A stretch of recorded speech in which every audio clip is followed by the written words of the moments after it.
So I'm going to, before we get started, run through a couple intros and some safety stuff and other stuff along those lines. I probably don't have to worry about too much weirdness with this group of players as far as the fact that I know everybody, so that shouldn't be an issue, but I go over this every time I run a campaign, so I'm going to do it now. Anyway, so first and foremost, my name is Chris. Those of you who don't know that, that is my name. My name is Chris. I've been running D&D I've been playing D&D since like 2009, thereabouts, and I've been running 5e since it first came out. Currently I'm running 2 homebrew games outside of this one, usually on weekends, and we just finished up our lovely Amy's Tomb of Annihilation game, which is fantastic and beautiful and fun. And we are also I'm also in a Spelljammer game with Keely and Jake and Mike, who will not make it. Endrith, this is our first time interacting in a D&D setting, so welcome. For now, I would ask all of you to go ahead and one by one introduce yourselves by the name you want to be called out of character, and we'll move forward from there. Hi, I'm Keely. I got food in my mouth. These nacho fries are the best. Yeah. Hi. How's everyone? I don't have anything else to add. Do we do our characters now, or just our personas? No, I'll have a moment. Yeah, this is all out of character right now. So this is just you guys. Cool. I am. You guys can call me Jake. I've been playing D&D for a while. 5e. Yeah. Yeah, me too. First time playing a bard in 5e, so that'll be interesting. My name's Emily, and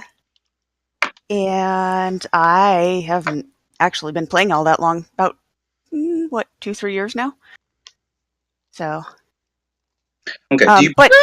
Cleric. Do you prefer being called Emily? I don't care. Okay. I just want to make sure. Yeah. No, I genuinely don't care. Emily, Andrith, whatever. Okay. As long as it's nice. And last but not least. Well, hello. I'm Amy Jordan. I'm known as AJ. Full name. AJ usually in the role in the old D&D circles, but no, my people call me Amy, and I've been playing D&D since 2013. I've been DMing for about 2.5 years, and I love this game. And I'm excited to get started, and it's great to meet you all. And Curse of Strahd. Oh my goodness, I've been waiting to play this one for a while, so I'm excited. Yes. This is actually my 3rd attempt at playing through this published adventure, which is why in Roll20 it's Curse of Strahd version 3.0. I have made it into the town Barovia a bunch of times. And then groups just kind of fall apart. So hopefully this doesn't happen. That doesn't happen this time. Quick knock on wood. Yeah. Quick knock on skull. Okay. So first thing I'm gonna go over are my personal no-goes in game. So like these are topics I will not. I don't like getting into, and these are issues I don't think we'll have to come up with, but I'm going to say this anyway. First and foremost is rape. I will not, if that comes up at any point, we will stop and we'll go over and, yeah. So that's a no-go. And then also explicit torture. If I understand that at some points that you will need to coerce information from NPCs. Oh, jeez. Yep, I just missed that whole bit. Okay, so I'm just basically going over no-goes and stuff. First and foremost is rape. No, coercion, sexual coercion in any way. Again, probably not going to have to come up here, but and then also explicit torture. So if at any point you need to coerce information from an NPC, rather than going over how you're extracting information from this person, we'll just roll. If you intend to use a more aggressive stance, we'll just roll an intimidation check and call it from there. I'm just not. I don't get into torture at all. That's not my thing at all. If there is anything that you guys have that's a personal no go for you, you can either clear it out now or let me know privately, and I can let everyone know at a later time. So yeah, I'll give you a sec if anybody's got anything. Okay, moving on. Talking about natural ones. Okay, no natural Avoid ones. those? Yeah. Yeah, so no natural ones in this game. Well, Okay. if you say I that, wait- no criticals either, we'll have to roll for both of them to see if they're. Yeah. I didn't know if that was gonna be a tasteless joke, so I waited until nobody said anything. I'm like, okay, now's appropriate. Good call. Okay, so if at any point you guys have a serious discomfort with what's happening in game, if you personally, out of character, have expressed discomfort with something occurring in game, you can let me know either privately or just say, "Hey, I need to take a break." We take a quick 5-minute break. Standard protocol is if something comes up, we take a 5-minute break. We all step away from the computer for a second, come back, and then we'll talk about what happened, make whatever changes need to be made, and then continue only if everyone gives the okay. Curse of Strahd has some pretty difficult elements in it, so a lot of stuff will come up that is kind of tough. So if something does come up that maybe triggers something for you, feel free to bring it up either privately to me or in character. No one here is going to make anyone feel bad for needing to stop. If a player in the game has an issue with your character's actions, just don't take it personally. I think we've all at some point or another had our characters get away from ourselves and ended up getting into some really, really weird territory. So if somebody says, "Hey, I need to take a break," and it involves something your character was doing, don't take it personally. Everyone is here to have fun. No one wants to impact anyone else's fun, so I don't think we're going to run into an issue there. Yeah, so again, reach out to me in private, or you can stop us in game whenever you need to. So as far as mechanics go, there are a few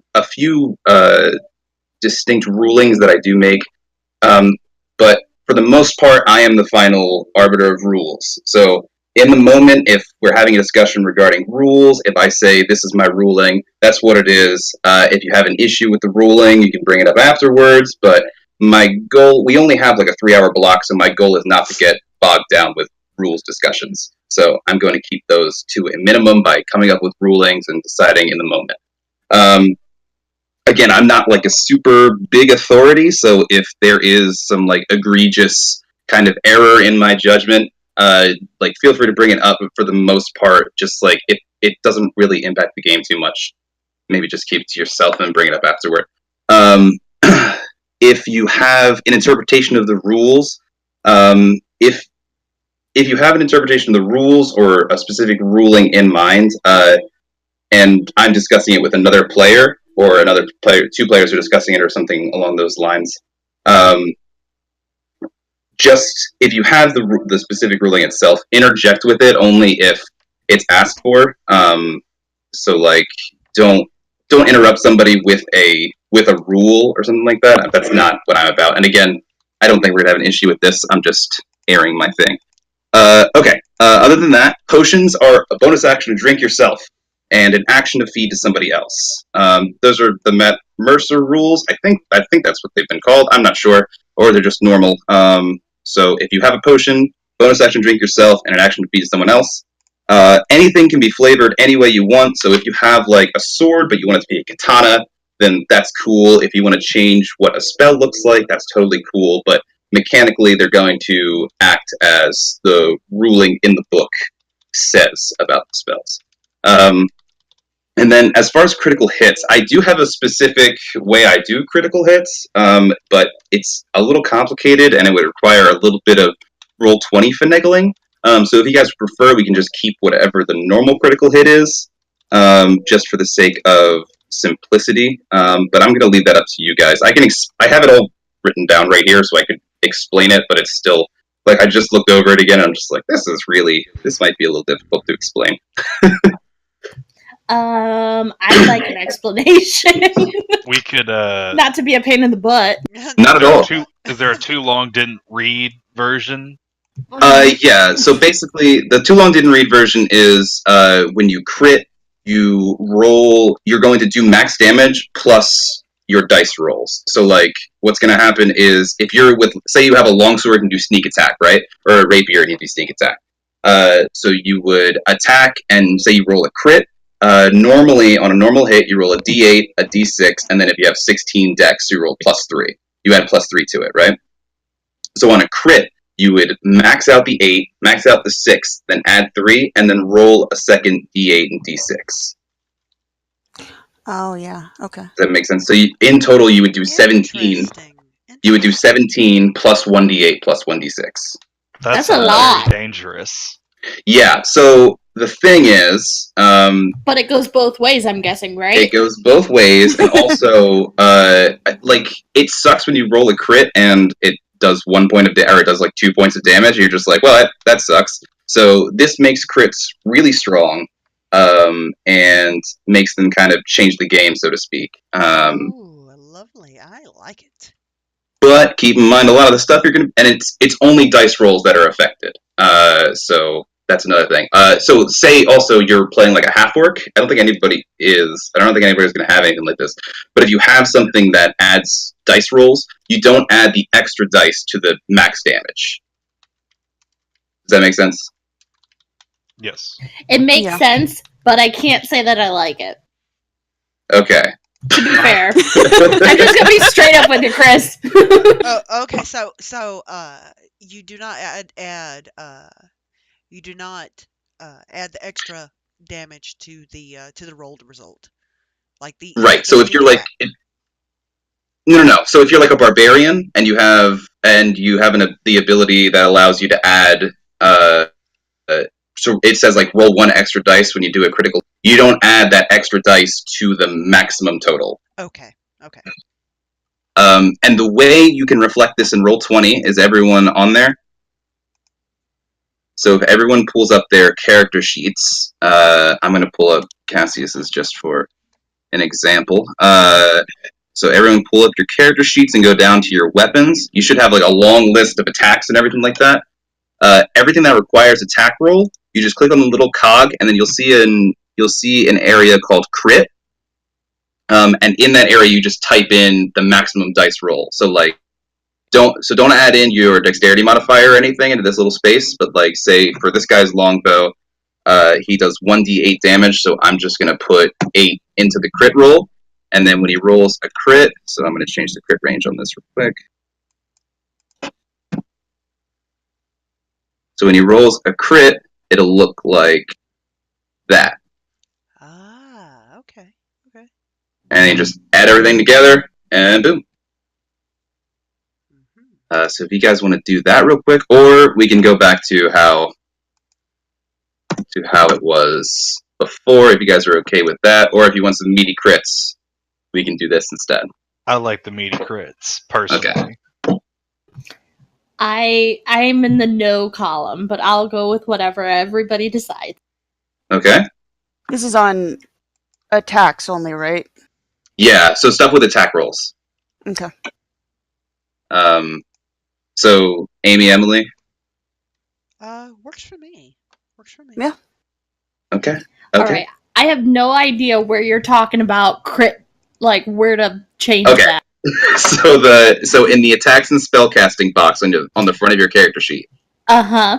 you'll see all the list of all the attacks you can do. Uh-huh. When you hover over it, there should be a little cog. Click on that cog, and then you'll see this big field open up, and then you go down, and then you'll see where damage is next to type, piercing. You'll see crit. Yep. Uh-huh. Now, what's there should be like a grayed out 1d6. Just click on that box, hit backspace, and then type in the maximum possible roll you can get on that damage. Okay. So let me look at your sheet. I just changed it on the sling. That's right, guys. I'm gonna be using a sling because who uses slings in D&D? Yeah, you got it. Barbarians are quite proficient with slings, actually. I That's also on took YouTube. Magic Stone too, Ooh. so I'm hoping to get a further Ooh. range on my Magic Stone or something. But no, that's This you. is cool. You got it. You got it, Keely. Cool, and that's it. That's all I gotta do. That's it. And then every time you roll, it'll add whatever extra damage you do. If you're doing like magic and stuff like that, then you should be able to switch it. Why are those green? Those aren't crits. Oh You no, can- I changed the crit just to see if I had done it correctly. Oh, You can change the crit range. Yeah. Y'all so smart. Oh no. Cool, No, cool, cool, literally, cool. I just learned that from Chris. So thank you, Chris. It just I have occurred to me been- to do that. I have been working like to try and figure out how I'm going to like because this is normally how I do it. It's way easier to explain like in person. So I've been like working on how to explain how to explain these crits for a Oh, while. interesting, interesting. I like it a lot, and I love seeing new ways to do things from different DMs. So this is cool. I like this. I think So this is for weapon and anything Wep- I'm rolling an attack for. Exactly. So spell attacks, all that kind of stuff. Okay. Is everyone good on that? Yes. Okay. Lastly is vision. I'm going to be using dynamic lighting for this, which is super neat and really cool. And the way it works is like it's based on the character tokens you can control, and it'll change what shadows look like and stuff like that. I'd show you an example, but it's a spoiler, so I'm not going to. We'll definitely get to it tonight. But when you're operating that character token, you will see there's a lot of like shadows kind of bouncing off of objects on the map itself. As far as vision goes, when you see a spell that has a creature you can see or something along those lines, if you can see any part of a creature's token, then you count as being able to see that character or that NPC for the purposes of a spell effect or something like that. And as far as vision and like places on the map, if you can see a place on the map that isn't blacked out, that means you can see that spot, and that means you can affect it with a spell or something along those lines. If it comes up in play, it'll be much easier to explain. But that's where I'm leaving it for now. And again, there are other stuff. I've been racking my brain trying to figure out other stuff that I do a little differently regarding the game and mechanics and stuff like that, but I couldn't figure anything out. So if something comes up and a new ruling comes up, I will let you guys know, and we'll see if we're going to implement it or if it'll be too late to do so. But for now, if everyone is good on that, does anybody have any questions about anything I've gone over up to this point? No. I don't believe I do. Looks all good to me. I really like the crit, and so far so good. Works for me. Okay. Oh. Hello. Oh, he's in a feedback loop. Here we go. All right. Without further ado, let's get into the adventure. Okay, you guys. I'll just read the intro thing. I wrote this whole nice thing, and I should read. The small, ambitious town of Daggerford is a few days' ride south. Built on the northern banks of the Shining Daggerford, until recently was a small farm.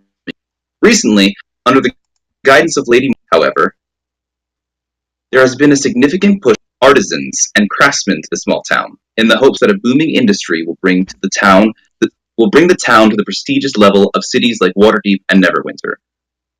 Daggerford has faced moderate success in this endeavor, with a few guilds making their presence within the city known. Unfortunately, Lady Morwen has run into a bit of a problem. Recently, a thick, persistent fog has appeared outside of Daggerford. Normally, this would be a small issue, handled by local druids and bushmen. But with the fog came sudden disappearances. In an attempt to emulate the government of Waterdeep, Lady Morwen had left the guild leaders to handle the situation on their own, and perhaps build a bit of prestige for the growing town. But the bumbling fools have yet to make any headway into the problem. So, Lady Morwen has taken it into her own hands.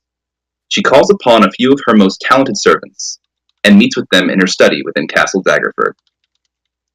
Now, before we get underway, I'm going to ask you guys, in character, a few questions regarding your place in the town and your relationships with each other. As if somebody's like explaining something, ask about a relationship between two characters, feel free to where that interaction is going. But for the most part, the person I'm asking is going to be the inciting kind of incident. They're going to design the inciting incident. If you're having trouble coming up with something, no worries. If you need to be skipped or something, no big deal. Don't worry about it. This is mostly just to get into character and figure out where you stand in the town and with each other. So first and foremost, we're going to start. We're going to go down the line. We're going to start with James Dean Beauregard. James Dean Beauregard, what do you do in the town? How did you come to be known as a person of interest for Lady Morwyn, and was it a single event or a life of work for her? Well, as it so happens, James Dean Beauregard was the former owner of the Deep Blue Springs Wildflower Plantation. He was a man of stature before the guilds came into town. An unfortunate with the lady favoring guilds over farms saw that his plantation was absconded from him. Now he has led a life of luxury on his former laurels and funds, but currently he is running low for the moment. And I think that his defining character moment that kind of put him in the lady's pocket, as it were, was his general. To be honest, I don't really have one for him. I think just presence in the town. His presence in the town has always been there, and so he's a man of the people, as it were, well liked by his workers. Very a very people oriented person. And could you give a brief physical description of James Dean Beauregard? James Dean Beauregard is a tall, lithe fellow who is always seen in his brown suit with a lilac sprig attached to his lapel. He has blonde hair and gray eyes, and is otherwise a generally handsome fellow. Okay, all right, I'm just taking notes as we go. Oh, I am actively right now actually recording this, and I'm doing it on OBS. And if anyone has any objection at all, I will absolutely discontinue this. But if you want this information later, I can absolutely put this up on YouTube for your eyes only. That might do, as long as everyone's cool with it. I have no objections to that. Emily? I'm fine. Very good. Okay. Very good. Thank you so much. I am actually very sorry that I didn't mention it earlier. But yeah, I do this now occasionally with games I play in or roll or DM because it just helps me. No worries. That's fine by me. It's all good. I was actually thinking about doing that myself, but I decided against it at the last minute. Well, OBS is really easy to use. I use that for my stream. Ah, I see. Right. Okay, sorry. Getting off topic. Olivia Shale. So same question. What do you do in the town? How did you come to be known as a person of interest within the town? And was it a single event or a life of work? It was probably a single event. I'm pretty sure Olivia was probably the one who noticed Fog first, like approaching town.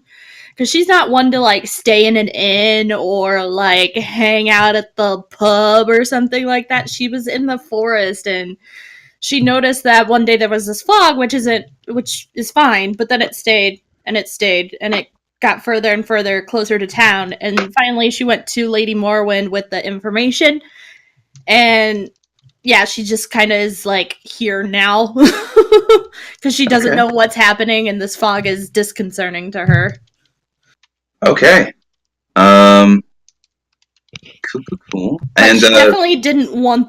She didn't want to be that person. She just noticed nobody was doing anything about it, and is just like, oh fuck. Fine, I'll tell someone. and if I could get a brief physical description. So, Olivia is a gnome, deep gnome. So she's got very dark, purpley, grayish skin. She is relatively, I don't know the average for gnomes, but she is on the, she's a thick girl. She's got a little bit of thickness to her, for a gnome anyway. She has a lot of like, she wears leather armor, but it's like different pieces from different areas, and it's very like obvious. Like some is very like tribal, while others is stuff that's made in a city. And then she's got like random jewelry from random places, but it's not like ostentatious or anything. She has short purple hair, and she just always looks like she has resting bitch face, but she doesn't talk to a lot of people, so people just assume that the bitch face is just her face, like that she's a bitch all the time. So like she looks unapproachable, basically, in not so many words. Okay. Okay. And a little out of place, I would assume, here in the town as a deep Yeah, gnome. she don't like it. Okay. Okay. Cool. We're not about this city shit. Not about this city shit. Getting that last thing down. Okay. Mirabelle Drews? Drews. Well, Mirabelle left home a while ago, and in her typical forthright fashion, when she got to town, she showed up and walked right to Lady Morwin's door and said she's a perfectly good secretary for her, assuming that she needed one, and kind of finagling her way into the household. She does clerk-like duties, mostly transcribing, writing letters, copying things over and sending them, and all kinds of stuff like that. She's scrappy, is the best way to describe her. Everything she does, she's kind of goes in with a make it work approach. So Like a lot of her plans do. are cobbled together, but Okay. Okay. And physical description. fairly average looking rock gnome. She's got a unruly mop of red hair that she can never really tame, but she doesn't really care. She's a easy kind of, aside from the hair, she would blend into a crowd easily. At least a crowd of gnomes, because she's just shy of 3 feet tall, but Okay. And last but not least, Viola Alabaster. Well, hello everyone.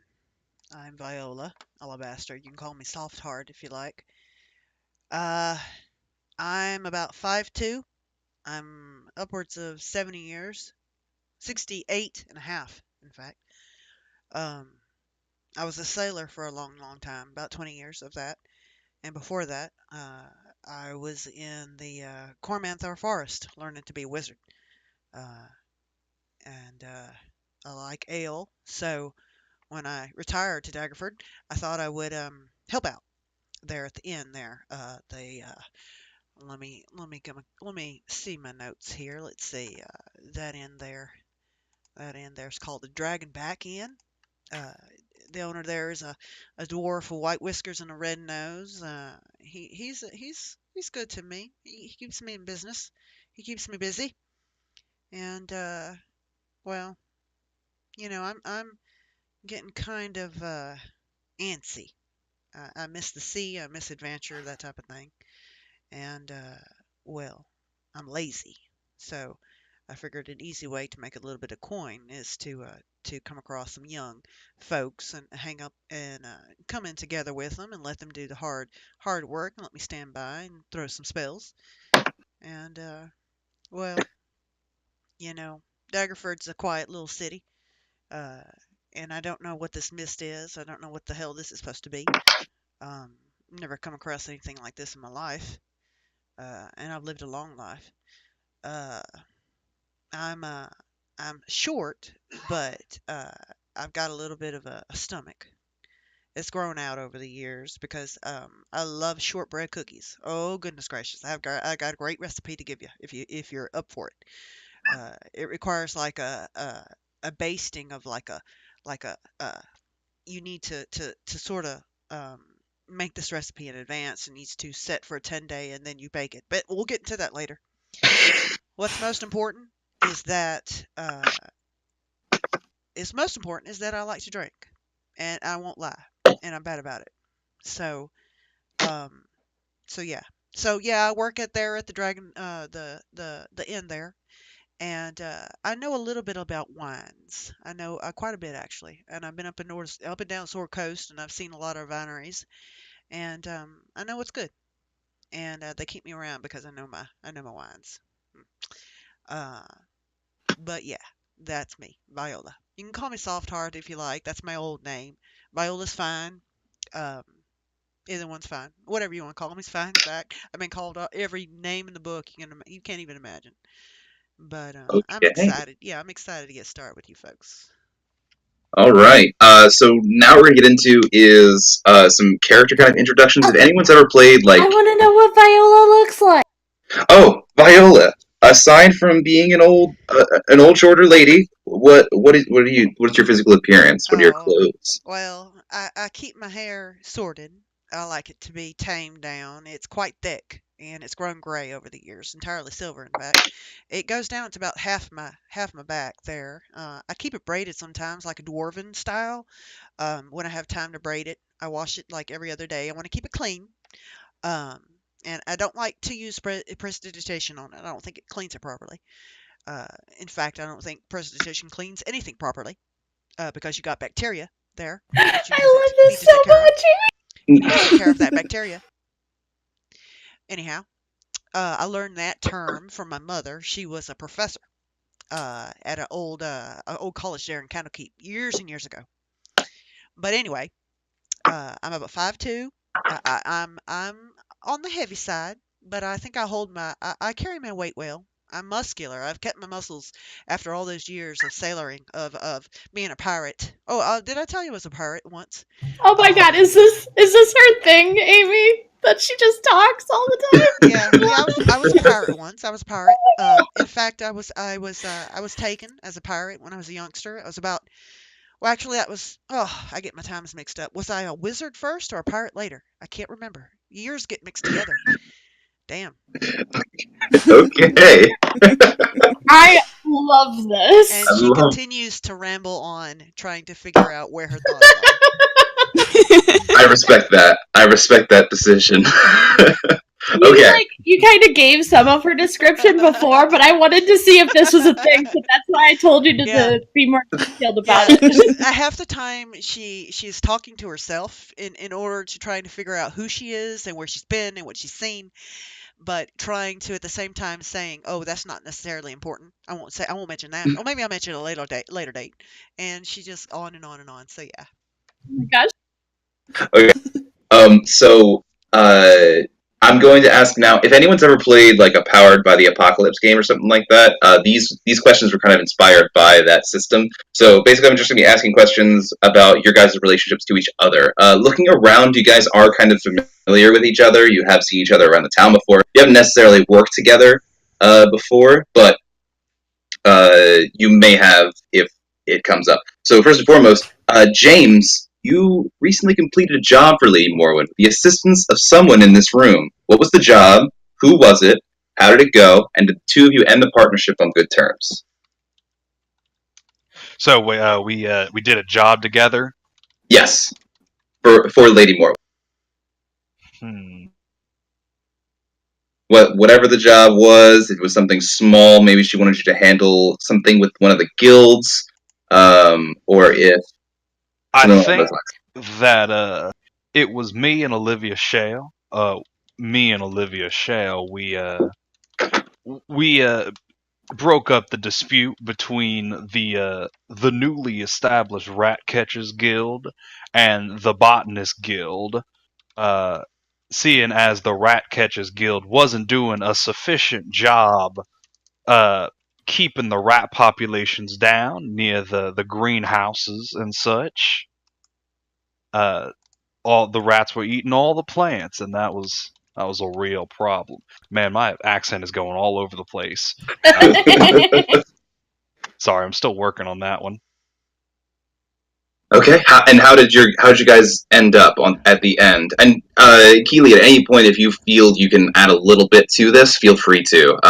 But Oh yeah. Okay, so the rats, right, were eating all the plants. So like James had this one, I'm guessing had this like one plant and he thought it was brilliant and Olivia didn't talk too much this whole time. I'm guessing and she made him believe that plan worked, but she actually just relocated the rats. They're still alive somewhere cuz she likes the animals more than people, so I think that's. I think I'm not entirely sure how Olivia would feel about it, but James would feel that the partnership was a resounding success. and And Olivia couldn't give two shits. okay, I like that. Uh, all right, cool. Anything else? Is that good for you guys? I'm now friends with those rats, by the way. They're my friends. Cool. I will add that. Friends with rats. Let me mark it down. Subsection B. I am their would be queen. Okay, queen of all rats. Cool. Got it. Just in Daggerford. Just It's a very Mirabelle. select group of. Mirabelle. Yes. You have a penchant for friendship, making friends and the keeping thereof. You found yourself becoming very close friends with someone in this room. And what was the who was it? What was the friendship? And is the feeling Oh my goodness. Well, I know that Mirabelle would love to spend time hearing Viola's stories. There's nothing that she loves more than a story of adventure, and she just likes to listen to people and figure out how they work. So um, I know she probably, if she went down and had a drink with her one evening and just keeps going back. I don't know how Viola would like annoying little Olivia following or Mirabelle, sorry, following her around. Um, but uh, but Mirabelle's a fan. so, Viola, is that friendship mutual between the two of you? Are you happy to Uh, see Mirabelle enter the bar every evening? Maribel's a delight. Oh, She's a sweetheart. She listens to me ramble on about the North and the tribes up there and all the years I spent on the pirate ship going to the North and up there in the high moor and north of the Waterdeep and off the coast of Neverwinter, and she even listens to the bad parts because life as a pirate is kind of brutal. But she listens to all of it. She asks questions in the right places and that type of thing. Um, she really helps me, you know, with my storytelling kind of persona. I think I like to tell stories. I think I'm kind of good at it, and I love to see people interested in what I'm saying and what I'm speaking about. And Mirabelle, uh, she's attentive, uh, and well, I'll be damned. She's I know a lot of rock gnomes. In fact, actually more than than I reckon I do. Now that I think about it, she's one of my favorites. And rock gnomes on the whole, I think are really good people. Really good people. Just solid, trusting people. Not I can't say that for humans as much. You know, I've met some awful humans in my time, but yeah, Maribel's a sweetheart. Yeah. Okay. You guys good on that? Yeah. Sounds about good. Olivia, you Yes. you're a more recent addition to this town. You blew in just a few months ago. And one of the people in this room was your first acquaintance that you made upon your arrival. How'd that interaction go? And did you remain on good terms with that person? Oh, I'm guessing it was probably with Mirabelle, since her first stop would have been to Lady Morwen, and since Mirabelle's the secretary, that kind of makes sense. Right. And I don't know, I kind of feel like I don't know how many gnomes are in this town, but I bet Mirabelle was just so happy to see another gnome.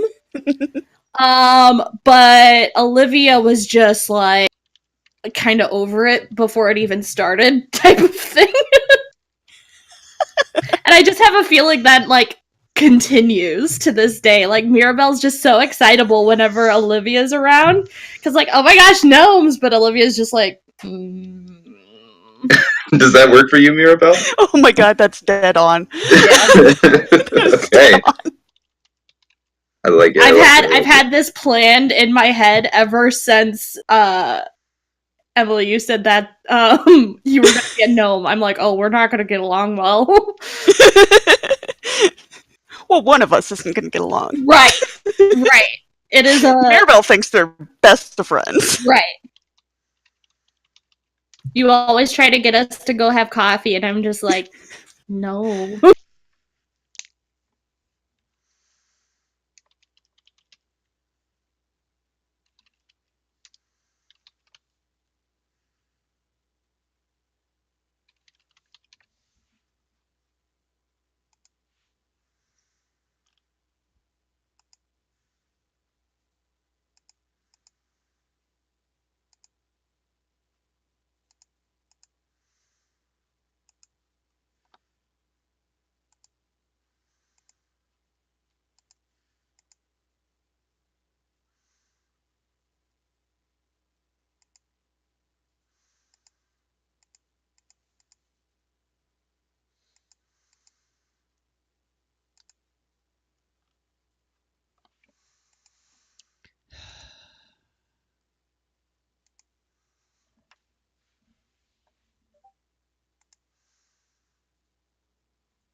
Hell, hello.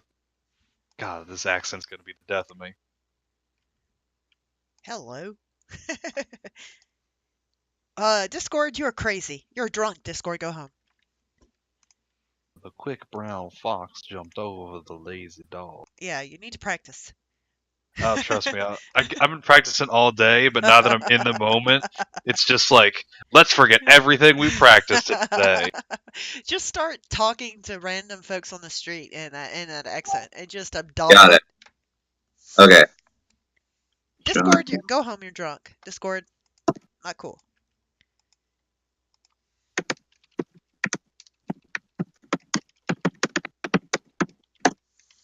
Okay, so I had to join in a different voice server and then come back here, and it let me join in. The whole server. It dropped the whole I server. know. I've never had that happen before. That was so weird. I know, right? It means this is special. What's happening right now? What's going on? They're trying to stop us. We will not be silenced. Strahd is trying to get the early game in. Look, Strahd! What a dick. Bard, that's the play. No, I'm kidding. Oh, geez. Strahd, do it! um, Anyway, we're Where back. were we? Where were we? Seduction of Strahd is a viable. It's a viable endgame. Anyway, sorry. What was I saying? Me and Mirabelle were wrapping up. I think Okay. that pretty much covered everything. Yeah, that was pretty resounding. Viola, last but not least, you needed help with a bit of research for a spell, or you needed help with some research or a spell. What did you need help with? Who did you approach for help, and did they prove helpful? Ah, well, since I've been a wizard, I'd heard about a counterspell, and you know, growing up on the Sword Coast, um, I learned wizardry from an old sage there in the forest, and he taught me about spells and about high level spells and about counterspell. And well, I didn't know what it did. I didn't know what it was and how to do it. I didn't know the words. I couldn't say them. It was beyond me. It still is, in fact, to this day. But I I'd been coming. I work at the inn, see, Mhm. and Miss Lady Morrowind. Well, she comes in and we have drinking contests, that type of thing. We try to drink each other at a table, and I always win, naturally. Um, but she wanted me to come to her office one day and meet a friend of hers.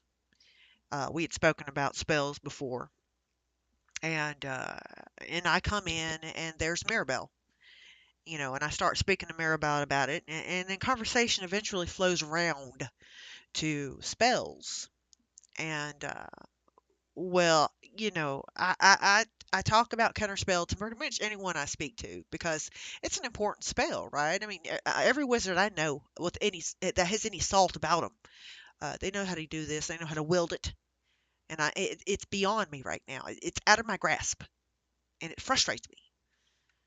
So I talked to Maribel about it, and she had heard a story from an old wizard. Actually, I think she'd actually met once. She met the old wizard. Damn, what's his name? Damn it, I forget everything. What's his name? The old guy from Dag. Well, he's not from Dagford, but he's from the Dale Lands. I forget his name. Um, but she I met him. don't. I can't tell if you're actually talking about like a person. I'm like, who is she? uh, she had heard a story from him by way from another person and another person. She just hears stories. She hears so many that she keeps them together. She keeps them like written down in a book, right? And she'd heard the story of counterspell and where it come from, and what deity had brought it into the lexicon of spells there in the world. Because you got these famous spellcasters that have spells named after them, and I talked to her about the spell and the story she'd heard, and it gave me a great insight about about how to uh, about how to eventually get where I need to go. I've not rejected my spellcasting ability and all of that mess, but for a long time I really haven't put a lot of stake in it. I haven't like spent a lot of time working on it, and I feel like now in my old age, I suppose, what good time is any is it now to sit down, settle down, and focus on spellcastery. And Maribel, well, she helped a lot in that day. Speaking to her, and then later on we met up in the inn. And I'd tell her stories, and she'd jot a few of them down, but mostly she would listen. And if I don't mind saying, it might have been the first time in my life that I'd had anyone sit down and listen to me talk. Usually I'm just talking and people just look at me and they kind of go about their thing. But Maribel listens, and that's well, I'll be damned. That's lovely. It really is. It feels good. Well, all right, Mirabelle, are you good? Yeah, very. You can learn so much from people. You just gotta take some time. Mm. Well, I'm pretty impatient, if you haven't noticed. Among other things, yeah. I feel like if this conversation was happening at an actual table with our actual characters, Olivia would just be staring at the table, unblinking, like, how did I get Like, how awkward. Um, how did my life lead me to this? What bad decision did I make? Oh well, my gosh. the I thing would is, think, yeah. go ahead. I was gonna say, I think Viola would be entirely oblivious to that. Um, I think she would just keep running her mouth and kind of be like absent-minded and uh, at first, when I was making this character, I thought I'd speak slowly, but I can't do that. So yeah. Well, Fast and a lot. unfortunately, you guys aren't at a table at the moment. Holding. You're currently being held as audience in Lady Morwyn's chamber, and you see the esteemed woman, flecks of gray in her hair that kind of dances down to her collar and stops just above her shoulders. A severe kind of look on her face as she has a glass of wine in one hand as she addresses all of you and looks you over. And one by one, she goes, "James, it is lovely to see you." Why, it is lovely to see you as well. And she pans over to Viola. Says, "Viola, darling, I am happy to entertain you this evening, and happy you were able to respond to my summons." Yeah, of course. We just met this morning. You remember this morning, right? Do? Yeah, we met this morning. You remember? Earlier this morning. I was out for my run, a 5-mile run.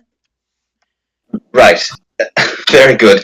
Um, well, our friend Olivia here brought forth a few weeks ago the problem that has been brewing outside of our walls.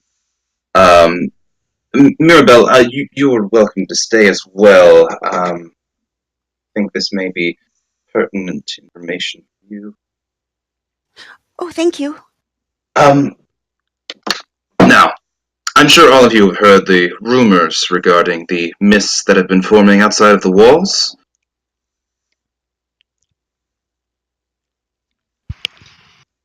They're real? Yeah, They well, are. I thought they had to do with weather. I thought there was like some kind of weather thing going on. Well, our friend Olivia here has been astute in the ways of the natural world. As a matter of fact, she tends to avoid this place. We actually just met earlier in the month. Um, there's a bit of a problem. I'm sure you've heard as well the people disappearing inside of the mists, and as I'm sure you're aware, I left the guild to handle it. And as she says guild, she kind of looks over at you, James, and just gives a knowing glance. She looks back and she says, "I'm afraid they've been ineffective in their efforts to remedy the situation, and so I've called upon the more talented members of my fair town. Um, I ask all of you to, if you can, solve the problem. You'll be handsomely rewarded, 200 gold pieces each for your troubles in case you run into any danger. And again, if you're unable to move the fog or get rid of it, perhaps if you could allay the fears of the guild members here in the town, if you have some way of putting their fears to rest, that would be sufficient to settle the matter. Um, is this at all possible for all of you?" And she looks over at everyone. James nods. Well, I suppose so. Um, do you think the wind would just blow it through when the fall comes? You would think, but the fog is persistent. It remains in a single spot in the woods just outside of the town. Um, it remains despite gusts of wind or warmer climes. It's perplexing to say the least. Hmm. And this whole time, as Viola's speaking, she's she has a bad habit of biting her fingernails, and she's got like a fingernail in between her teeth, and it's obvious. It's kind of gross, but she's kind of like chewing on it. She does this when she thinks, and she says, "Well, I reckon, lady, that yeah, I reckon I'd see into it. Uh, and I reckon you lot are fine folk, actually. I know a few of you, and well, I mean, I don't need the coin. I've got like several hundred pounds gold buried in my backyard. I shouldn't have told you that. I should not have told you that. But anyway, yeah, I'll Thank, do it. thank Yeah. you, thank you, Viola. Olivia, do you mind guiding these fair fellows to the fog in question? I like walk up to her side of the desk and like tell her to like bend an ear down to my level. Do I know what languages she speaks? Um, no, you haven't really. By your own admission, you haven't really been in the town all that much. So you know she speaks Common. Okay. As quietly as I possibly can, I go, do I really have to go with these guys? Well, I told you I could do it on my own. I am of the assumption that she kind of leans back and makes she makes no attempt to whisper to you. Take Um, it. um, I'm of the assumption that we as people tend to work together, work better as a team. Perhaps this would be better for the situation as a whole. We would be remiss for you to be perhaps captured by monsters in the mist or something along those lines. You'd just be another person lost. I turn around and like under my breath curse in primordial, Mm. and then I get back in line with the group and I just go, yeah, I'll guide. And now, Mirabelle, uh, sorry.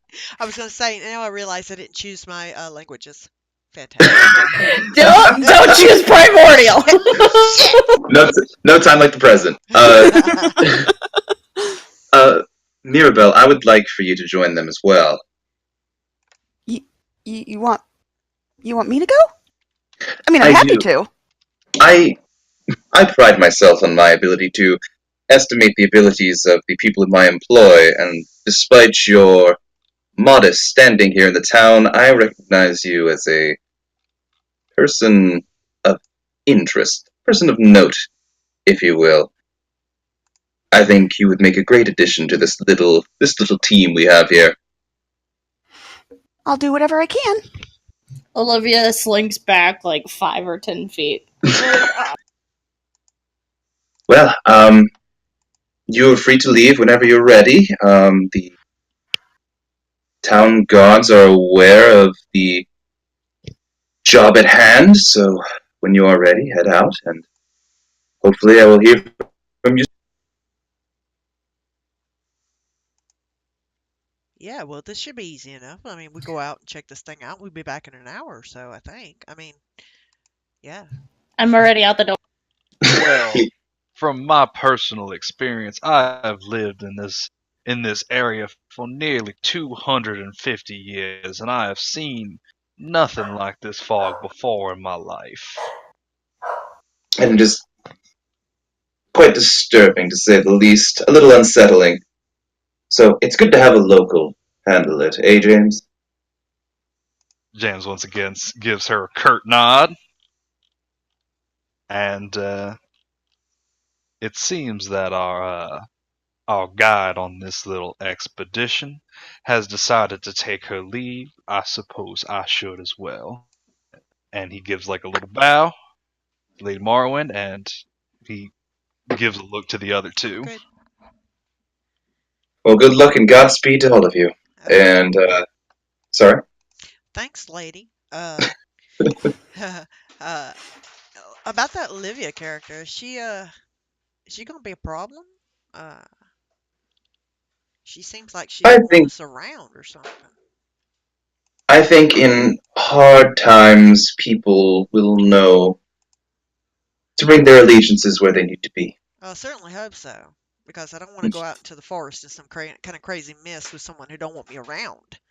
If there's going to be a problem, I'd like to know beforehand. I'm not trying to be I understand. difficult. You understand, lady? I Uh, I do. right, right. All right, She'll Mildaro. warm up to us.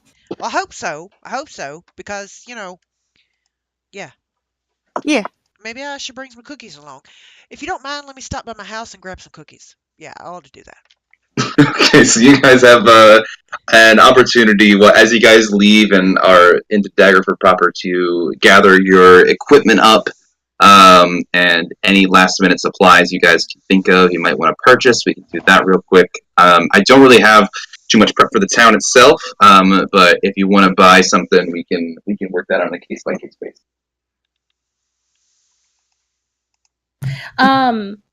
Olivia's outside Lady Morwin's house, and she's going through the bushes out front of the house and picking out some rocks and putting them in a pouch. Hey, what you doing there? What you doing there? What you got there? Hello. Hi, My name's hi, Viola. Olivia. It's nice to meet you. Beautiful day we're having here. Yeah, it's about 72 degrees overcast out, so yeah, it's pretty nice. Well, that's pretty. That's pretty specific. You some kind of weather person? You know about weather? Um, yes. Interesting. I was a pirate once, and I know a little bit about weather, but I was never really good at it. I'm able to just blow winds around usually with my spells and stuff. Um, well, it's a delight to meet you, Olivia. I hope we can I be keep close putting friends. rocks in my pouch. All right. Well, that's a nice rock there, and I like that one especially. That's a good rock. Um, right. So, You okay asked then. what I do with them. What's that now? You asked what I do with them? Yeah. What do you do with them, actually? I take one in my hand and I say a little incantation, and then I find a not a window. I was gonna say a window. Um, Just smash the window. uh, a tree branch, and I chuck the stone at it. I casted magic stone on it, Okay.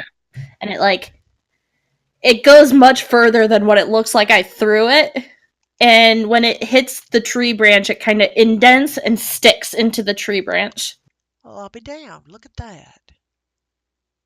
Damn, I've never seen a Yeah. spell like that before. Is that what kind of spell is that? Is that a druid spell or Uh, something? uh, yes. Ooh, you're one of those druids. I heard about you kind. I haven't met a druid myself, but I know a few. I've heard of a few. When I was a pirate sailor, I heard a few stories about druids and their spells and the like. Uh, Olivia starts fiddling with her forearm that has a totem tattoo on it. oh, look at that. You want to see my tattoos? I've got a few. I got one on Uh, my midriff here is of a dragon. It goes all the way around my stomach here. You want to see? where's everybody? Where's everybody else? So while you guys are having that conversation, Mirabelle and James, what are you guys up to? James doesn't have any shopping to do. He will go home and collect his pack, and he will return to the group with his dobro and backpack slung over his shoulder. Okay, and Um, for those of us playing at home, can you explain what a dobro is? All right, so imagine an acoustic guitar, but over the hole, like the resonator hole, is just a hubcap. It Oh. is a modified version of a regular six-string guitar that produces a very twangy sound, and it's kind of like the middle ground between the banjo and the six string. Does It it by is chance do the? no, that is of course the banjo. Is Oh, it okay. is it like a steel guitar? Here, I'll link a video. Yeah, please do. I'll I link need a to see that. video. That would be wonderful. I'm thinking when you say twangy, I There's a think picture. steel guitar. There's a picture in chat. Oh, I'm that is guessing. cool. That is like a hubcap, huh? All of it. Oh wait, I'll post the link in the Discord. Now, my question is, where in character did you get a hubcap? James. Oh, dude, I love this song. Sorry, go ahead. Same. James actually picked up an instrument and a love of this instrument from. I'm gonna say that he developed a love for this instrument after visiting either Waterdeep or Neverwinter, someplace that would be like newer age technology. I don't know if this is exactly cutting edge as far as the instrument world goes, but he fell in love with this instrument after hearing it, like walking through like the lower end districts, and he like either bought one or had one made for himself, and he has been learning it over the past, I'd say, 50 years or so. Okay. Listening to you describe that while also listening to the song was actually really kind of perfect. Yeah. I'm recording it. I'm like, damn, this is couldn't be more perfect. And Mirabelle, are you getting up to anything? Oh, I would have just grabbed my stuff and headed outside, so I'm probably standing there watching this interaction between Viola. Yeah. Okay. Oh, for sure. Awesome. Okay, so eventually you guys make your way to the gates that lead outside of town, which do open up as you guys are heading that way. You eventually approach the gates of Daggerford. On the word of Lady Morwen, the gates are opened, and you step beyond the relative safety of the walls. You find yourselves on a damp cobblestone road. It winds out from you and crosses the bridge over the River Shining. As you continue down the road, a few hours later, it eventually weaves into a thick forest. Tendrils of fog curl out from between the trees, and you can see the massive cloud bank tower over the treetops. So at this point, you guys are just outside of the tree line itself, and you can see these. It's like tendrils. It's like a tentacle of fog, kind of reaching out towards you before it curls back and comes into the tree line itself. You see the cloud bank, this huge bank of fog that extends maybe an extra 30 to 40 feet above the treetops. And it's very, very thick fog. You can't see the sky behind it at all. Well, would you look at that? That's not menacing at all. That's entirely normal. Yeah. Out of character, Now, I'd like to make Arcana if I could. Sure thing. Ooh, yeah. Looking at it, Viola, you can certainly tell that it is. Yeah, it's certainly otherworldly. It's far from natural. You get the sense something created this fog. Oh yeah. That there is an effect of something. I wouldn't say a spell necessarily, but some kind of magical effect or some such. What do you reckon, Maribel? I don't. I've never seen anything like this before. I don't like it.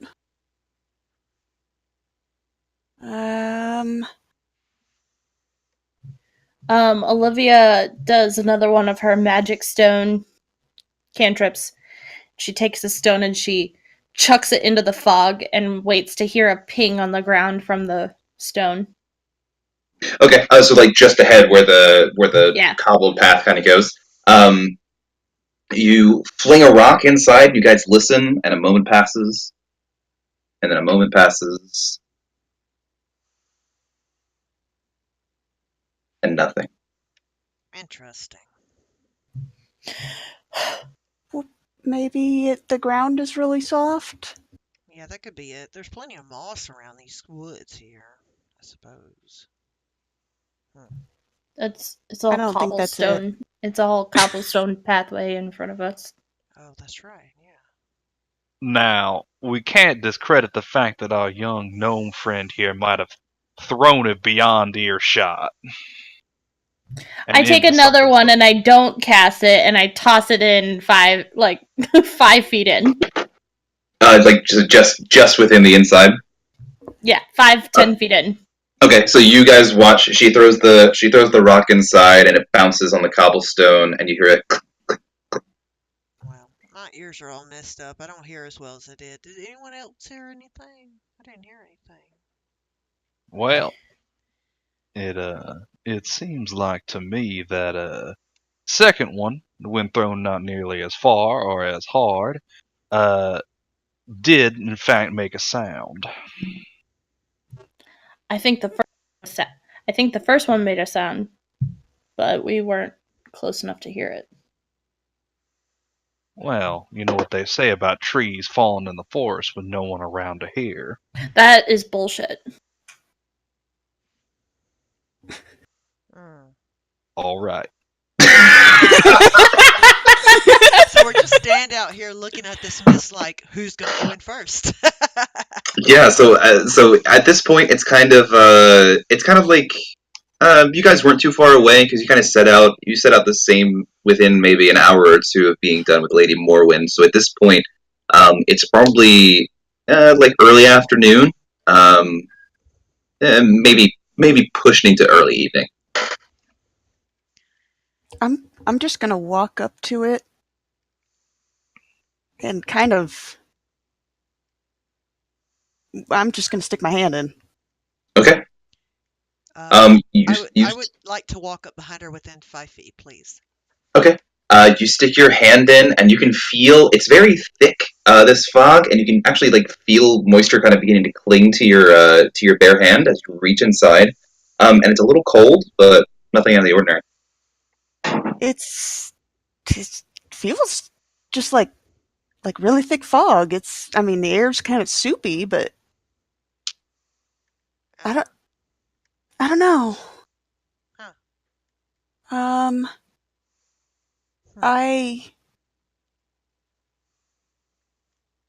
I mean, what if we just go? I don't have anything I can throw. I'm Well, just gonna step into it. nothing ventured, nothing gained. Well, Okay. well, I don't mean to make it awkward, but maybe we should hold hands or something. You know, if that's okay. I don't mind holding hands. I don't want anyone to get lost. I'm okay with that. Very good. I'll grasp Mirabel's hand and I'll kind of glance down at Olivia and I say, well, you reckon we ought to be safe together better than apart, right?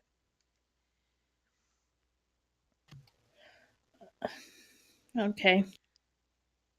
I reluctantly give her my hand. Okay. And I look at James and I hold out the other hand. Okay. James will nod and take the hand. I imagine he does it like a southern gentleman too, where like he kind of just bows a little bit as he takes it. Let's go. Olivia, visibly distressed by this encounter, you guys eventually make your way into the mists. When you walk down the path a little bit, the cobblestone eventually giving way to dirt beneath your feet, and as you step a little further in, you continue on, passing the point where the rock Olivia had thrown. Olivia, you gather it probably would have landed around this spot, and you kind of look down at your feet as you're passing by, just absentmindedly. And as you do so, you kind of look down, and the rock isn't there. Oh God, I don't like it. Oh.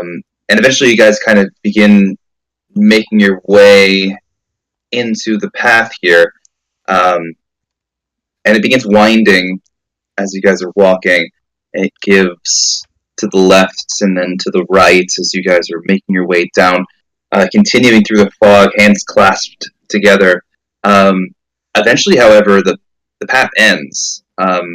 You come to the edge of it. It's kind of rounded at one point, and eventually just gives way to the natural forest floor. And you guys right now come to that precipice. Do you continue on? Do we go out? Olivia's Do we just go off trying to the path? focus on her breathing.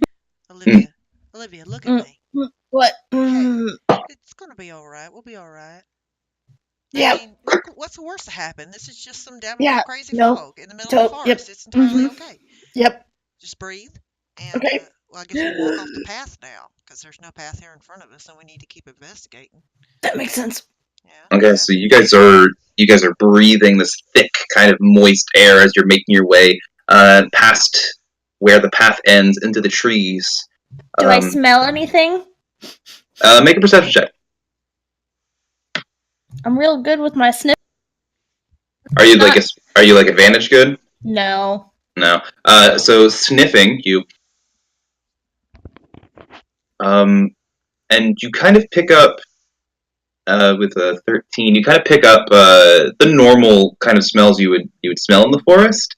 They do seem a little different from the last time you had been in this particular set of woods. There's faint touches of something else that you can't quite put your finger on, kind of existing just outside of that memory that you have of this place. This place stinks. Can I roll a quick Smells bad. nature to determine if this? I'm pretty sure now that it isn't. Well, I'm pretty certain that, in fact, that it's not natural, and this is not natural. But The fog bank, or what happened? What's that? the fog bank is not natural. I was gonna roll a nature check, but that's pointless. We're pretty sure it's not natural. Has it gotten thicker as we moved in? As you continue on, it's hard to tell because you're in it. It's weird. It's kind of like it's operating kind of a similar way to how torchlight works in darkness. It's kind of clear, and for a while, it's been clear up to like about 5 feet from your guys' position. And then it's not like a super. It's kind of more. What's the word? Um, Translucent here. Ah. It's just more translucent in a 5 foot radius around your guys' group. And then just kind of thickens just beyond that, and it seems to like operate that way as you guys are moving. Has the ambient light grown darker? Or are we in like a darker space? It's weird. As you say that, you kind of look up, and the sky has given way to the reddish hues of sunset. Is it time for sunset? You guys have been walking for maybe a half hour. So no. I don't know when we left. What was sorry. A half hour ago, it was maybe 2:30, 3 o'clock. That's not good. Mirabelle, James, do you guys have anything, or you guys continue on? Well, this certainly seems to be a conundrum, and while it had my attention, it now has my curiosity as well. Whoops. Sorry. I saw Maturgy the Fog! Mirabelle, as he's speaking, kind of like trips over something. She's like, oh, sorry. We're just in a room with a really good smoke machine, and she thinks if she opens up all the windows, it'll be fine. There we go. Now, James is at the back of the pack with the one free, right? With one hand free, yeah. I think. Sorry. I think James is going to idly just kind of like pull out his harmonica and just kind of try to lighten the mood a little bit. That is actually kind of creepy. Make a performance check. A one-handed harmonica performance check. Now, okay, so I did have a question that I did mean to ask earlier. How do I mark a sheet with How do I mark a skill with expertise? Okay. So to do that, let me go to you real quick. So there's like a little cog next to core bio and spells. Okay. So you're gonna click that bad boy, and then you're gonna go down. There's gonna be like There's gonna be a whole list of stuff, and you'll be able to go to the spells that you have, and then select expertise from a little drop down where it says normal. Okay, I think I see what you're talking about. Okay. Righto. Okay, and actually, it's close to 9, so we're gonna take a quick 5-minute break, bio break. Grab a snack. As you guys continue on into the forest and everything, we're going to take 5. Grab a You want drink. me to Grab go a ahead snack. and roll my performance check? Yeah, go ahead and roll your performance check, and we will settle it. Damn, Jimmy boy. Damn. Christmas. All right. Okay, Shit, take 5, son. guys. He's had a long time to practice.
So how horribly is everything going? Oh my God, I am having so much fun. I can't even tell you. I am having an absolute blast. I am having so much fun.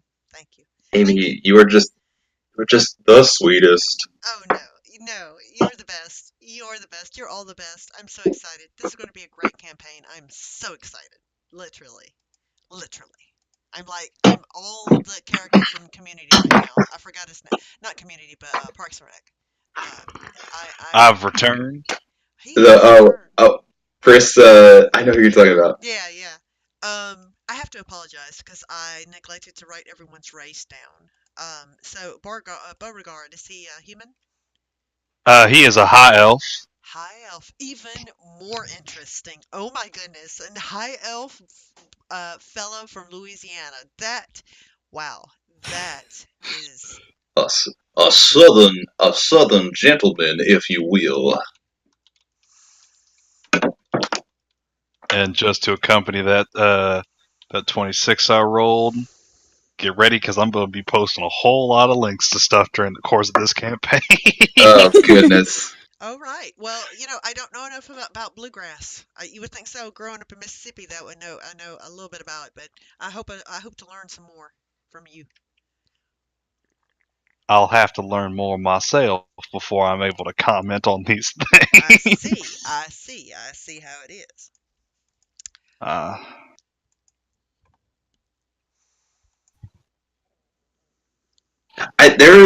There are few things more expressive than a well played harmonica. There's so much feeling evoked in the playing of harmonica. It's just so good. I don't know. Because you can get creepy with a harmonica. You can get kind of reassuring, and you can get badass with a harmonica. see, now unfortunately, I've come to the realization that I have given James one musical instrument proficiency that he will probably never use. Which one is that? Piano. Well, You never know where you might find a piano. yeah. There's a lot happening in places outside of Daggerford. You guys don't know about Barovia. Little did we know that Barovia has an abandoned piano factory. Yeah. Keely, are you back? I am. Okay. Cool. So, you guys are continuing onward into the trees here as James Dean Beauregard lays down the nastiest one-handed harmonica solo you've probably ever heard. Likely the only one you've ever heard. Just kind of slamming on it as you guys are making your way through the trees, really kind of setting the mood here. And then once he's kind of in between breaks, he's kind of settling down, catching his breath and everything like that. Make me a perception check, everyone.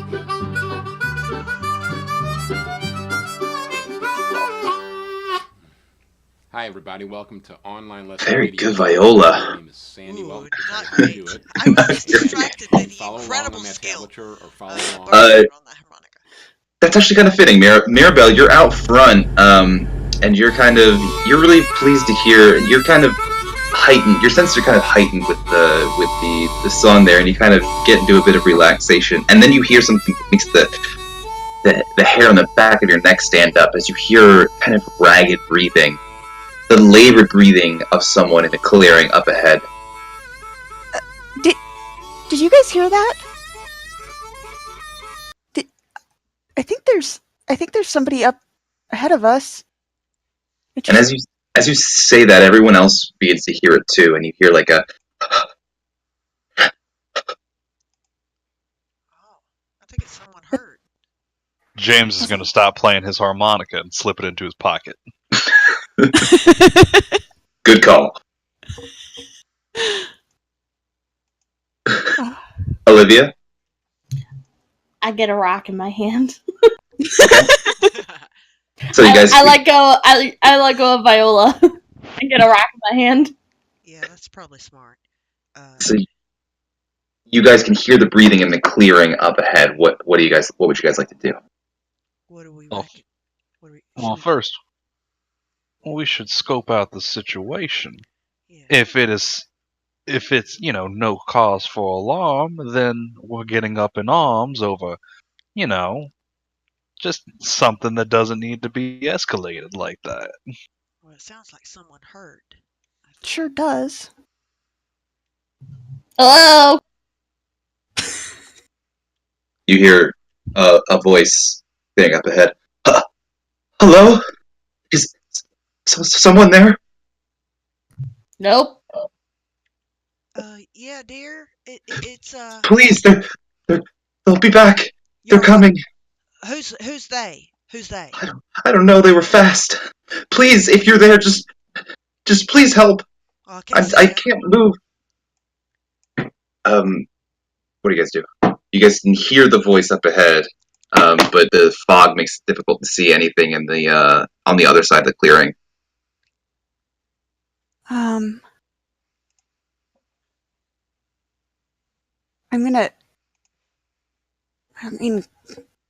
Mirabelle would probably drop Viola's hand and run towards him, towards the Okay. voice. You guys watch it. You guys watch as Mirabelle runs toward the edge of the fog. Dear. I go to. Come on. Oh well, darn. Okay. Let's go. All right. James. Keep her flank. Yeah. Will do. All right. I have the backs secured. I can't do this voice. I'm loving it so far. Okay, so with James kind of backing up the rear, you guys eventually make your way into the clearing itself. Mirabelle, you're the first to see what looks to be an emaciated woman, kind of chained up to the trunk of a tree. These thick kind of black iron chains kind of wrapped around her midsection, pinning her against the tree. And you see her eyes kind of wide as she looks at you. Her hair a scraggly mess with bits of leaves and branches in it as she's looking at you. And she says, "But please, they're coming back." Okay, I'm gonna run up to her and see can I find a lock or anything that's securing? Yeah, kind of looking around, you see it's just like two nails have been kind of driven into the back of this tree, holding each end of the chain. Okay, I am going to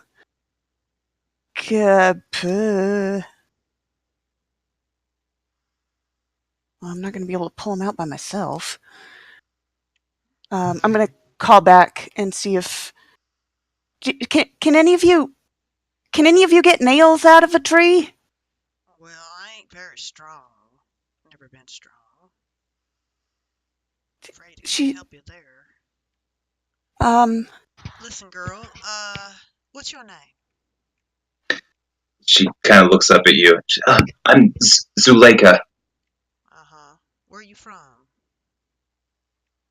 Not from here.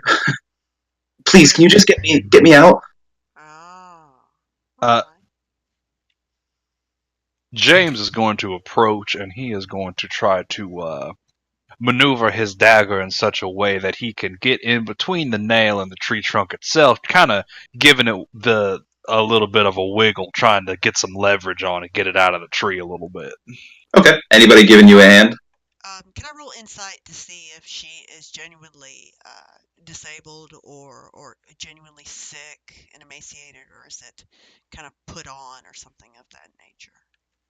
Sure, go right ahead. And Um, James, go ahead, give me a I'll strength check I'll to help James, but go I'm ahead. more concerned about him injuring the tree than anything. Okay. I'm just there supervising to make sure he doesn't hurt the tree. So with Olivia's guiding hand, go ahead and make a strength check at advantage. And Oh gosh. well, you need it wasn't very high. Eventually, using the dagger, you're able to kind of wrench the nails out of the back of the tree. No, And you as they gotta go with the grain. Ah, God. yeah, it's not as clean as Olivia would have liked, but it does work. And eventually, the nails kind of clatter onto the forest floor, and the chains kind of fall to Zuleika's feet as she looks up. Viola, with that insight check, kind of looking her over, she doesn't look to be injured in any way. She just looks kind of frail and thin. As far as her um, as far as her demeanor or something like that, she just looks kind of excited to see people. Oh, okay. Can I tell if this tree is indigenous to the woods that we should be in? Make a nature check.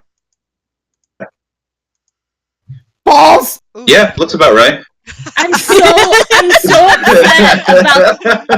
so upset about the hack job that someone did on this tree that I'm more concerned about the tree's well-being than its actual placement. Now, Olivia, I did try my best. I really don't think that's true, but okay. You She keep kind of telling her. she kind of looks at all of you and she says, "Thank you. I didn't know when they would be back. Who is they? Again, I asked you once already. These beasts. Who's They the? had Oh. claws and teeth, and Oh. they took my family." Oh, damn. I'm sorry. I point to the bear portion of my totem tattoo. I'm like, beasts like this?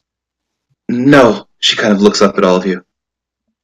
More like this, as she begins hunching over just a little bit. Her arms begin elongating as her joints creak and snap Back into up. place. I Her back up. Oh, her dear. snout, her face begins to extend, and her jaw forms these sharp canine teeth as she rises up a good 2 feet above you, Viola, standing next to you, her claws kind of hanging at her side as she transforms before your very eyes into a werewolf. Damn, girl. And as that happens, everybody make me perception checks. Damn, girl. Why you gotta be that way? Now that's Oh, just my rude rolls of you. suck. That was not very cash money. Damn, that's a good trick. That's a good spell there. I gotta check that spell out. That looks to be everyone. That must be James. polymorph. James, as a just kind of glancing around you at a moment, you see shadows dancing through the trees as more of these bestial forms begin making their way into the clearing. Everybody, Give me 1 sec to get you Nip, onto the thing. nip, nip. Dun, It's dun, coming. It's coming. Dun. Dun Dun. dun dun dun dun dun dun dun. Cue epic music. Even if you don't play any epic music, I'm gonna find some on YouTube. Give me a second. I'll find some situationally appropriate dobro music. Yes, epic dobro music. Perfect. Okay, so I put sorry, Mirabelle. I was like, You're I there haven't done twice. that yet. All right, you guys should be able to see. Can everyone see? Yes, Yes. I can. This is lovely. I Thank you can. for the work you put into this. Okay. It was a lot of copy and pasting the same tree over and over.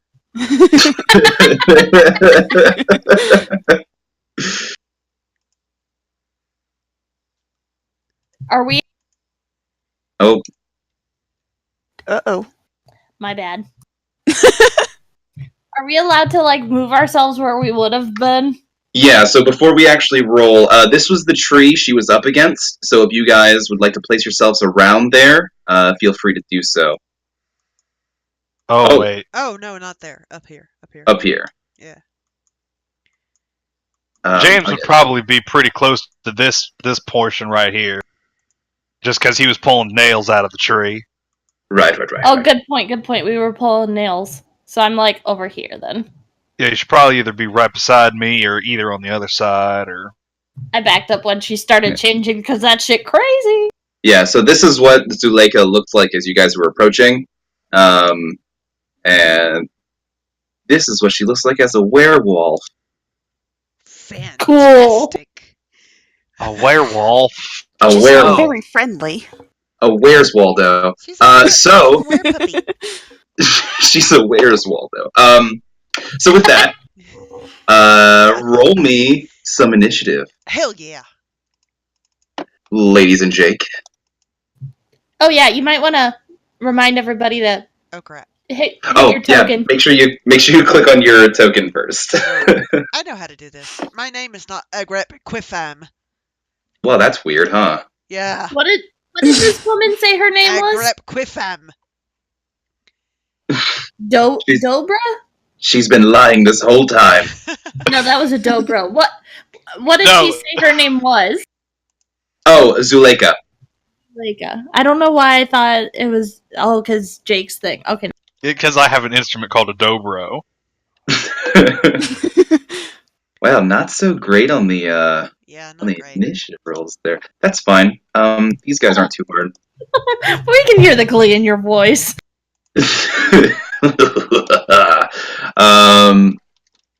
No, this will be a nice, easy fight. Just nice and breezy. Shouldn't be too Easy, difficult. breezy, beautiful cover girl. Ooh, lovely. Okay, if everyone's in, I think music is playing. Let's get into it. Mirabelle, you have watched as Zuleika transformed before your very eyes into a werewolf. What would you like to do? So, like, my eyes are the size of saucers right now. Just, ooh, that's a lot of teeth. I'm gonna smack her with a stick. Okay. I'm gonna move your thing. There you go. Okay. With a 16, yeah, it's gonna hit. Go ahead and roll damage. So to do that, you're just gonna click on quarterstaff in the thing there. There you go. Now, is that quarterstaff magical at all? No.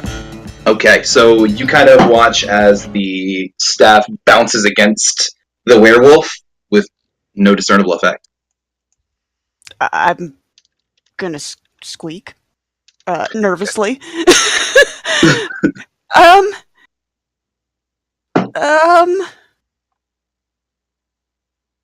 And I'm gonna look to Viola because I just don't know what to do. Okay. Is that your turn? Yeah, that's my turn. Okay. It is now the werewolves. So you're gonna have one kind of creep up on you, James. That's not very nice of it. 20. Here we go. This is gonna be fun.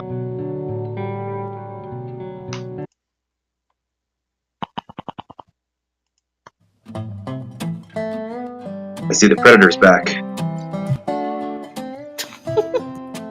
This is a lot of werewolves. Oh my. Oh my god! What? Oh god, there's another one.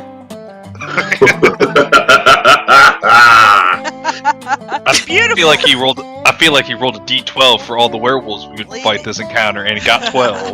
Lean into it, Chris. Lean into it. Werewolves fall, everyone dies. Do you guys? No, this is fine. So, Yeah. One on Olivia, you're gonna get 2 claws. At least 9. The first one hit. That's gonna be 9 points of damage for you. I'm Ow. counting 11. James, 2 claws for you. I've got 12. Mine's not going to be that high. I think mine's a 13 because I elected not to take any armor. Ooh, that was a mistake, wasn't it? Nah, James doesn't feel like the kind of guy who's But ever the going to wear suit. armor. The suit Don't- gives protection, I think, against I don't know. No, don't worry, he has mending. Ah, okay. The suit will be fine. So I think that 21's gonna hit then for 8 points of damage. Nah. Nah. Mirabelle, you get 2 claws as well. Happy day. That 22 is gonna hit. That 22 is gonna hit for 8. And then Viola, you're gonna get 2 sets of 2 claws. So Damn, 4 damn, in damn. total. 3, 4. Oh. Jiminy Christmas. Oh my goodness. Well, Viola, so give me the total. Does a 15 does hit? Armor class 12. Yeah. Well then, so that's 14, 21, 29. Baby's I didn't- count. I didn't want to play a Down. druid anyway. Alright, so Viola, you guys watch as werewolves kind of jump through the trees and just jump onto Viola and begin clawing her unconscious hand extending towards you, Mirabelle, for help. Beautiful. The others make their way through the trees into the clearing as you guys kind of look out at them, getting ready to make their attack on all of you. Olivia, your turn. I look at the one who changed and I go, "What do you want from us?" It snarls in response. I can only assume it is to consume our supple bodies. Well, There's no way we're- My body is not supple. It hasn't been supple for quite a while. I just have a feeling we're not supposed to fight. I wouldn't even make a good snack. I'm very small. Do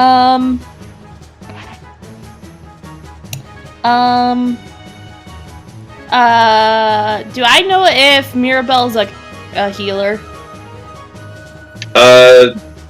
Mirabelle, have you casted? You haven't casted any spells in front of Olivia. This is. I think No. this is your guys' first time. Oh no, like the first or second time you guys have met. So I don't think you would know. You wouldn't have seen me. Alright, then as my bonus action, I'm gonna cast Healing Spirit. Oh jeez. Nice. And I'm gonna put it right on top of Viola. Okay. And then that's my bonus action, and my action will be to turn around and whack the one that hit me right in the face, two-handed with a quarterstaff. Okay, go ahead and make that roll. Ooh. Oh, Jiminy. Quick question. Yes. Is that staff magical in any way? Well, no, Chris. I'm only level 3. No? What a shame. You tore your staff in what would normally be a impressive display, and as you bring it down onto the wolf's head, your staff just kind of bounces again, no effect, as it's snarling before you. Bad dog. Get back! Down! I say that in Sylvan because I also have speech of the woods. So that means that beasts can understand me. Well, sorry to say. I say it anyway, Chris. Okay. There is a small like a vole nearby that does hear it and Bad. kind of skimpers in reply. Tight. What the fuck is that thing? Who was that? That was Olivia? Yeah, that was Olivia. Yeah. Okay, so does Viola immediately heal? Okay, so you come through until the spell ends. Whenever you or a creature you can see moves into the spirit space for the first time on a turn or starts its turn there, you can cause the spirit to restore 1d6 hit points to the spirit can't heal constructs or undead. Okay, so not yet, but in a moment when it becomes Viola Alabaster's turn, go ahead and roll that d6, Olivia. You get 3 hit points back, Viola, a whopping 3, as you are now prone before 2 werewolves who just ripped you a new one. Well, you bastards. It's her turn. She will. Oh, wrong. Sorry. She will be like, "What the fuck?" and cast Blade Ward, and then try to move away. Okay. Provoking so much of everything. I believe that's going to be 3 opportunity attacks. Well, crap. Maybe. Well, I already said it, so that's what we'll do. Okay. So it's going to be 1 from each. I don't think that one's going to hit. Second 20 hit, will. Yeah. 11 will. Or 9 have to 4. 4. So she's down again. Damn it! Lovely. So yeah, she laying prone. She's like, well, this is interesting development, and she'll just throw up the Blade Ward and then bounce up above her feet and intend to walk away, not thinking that they're just gonna claw at her back. I spent a lot of time casting that spell. That took a lot of work. Yeah, she falls down again. Well, at least you're still in the same spot. Yeah, there's that. I didn't even make it a 5 feet before I got my ass clawed off or something. James Dean Beauregard, it is your turn. What would you like to do? James Dean Beauregard is going to unholster the dobro, and he is going to begin playing a song linked here. And he's going to cast this little ditty on the one that attacked him. Okay. One human of your choice they can see within range as soon as a wisdom saving throw will be charmed by the duration. Okay, wisdom saving throw on that boy is going to be a 19. Does that save? Oh, yes, unfortunately, that saves. Well, I do declare. Now, I regret wasting a second level spell slot. Well, that is unfortunately his turn, I do believe. okay, at least you didn't close the character sheet, and now have to search through the labyrinthine list of creatures all the way to the W's, which is way down at the bottom, which is really neat. I'm in the wrong one again. Neat. Cool. We're just gonna keep doing this, huh? This is the game we're gonna play. Oh, you know what? I should have cast Animal Friendship on him.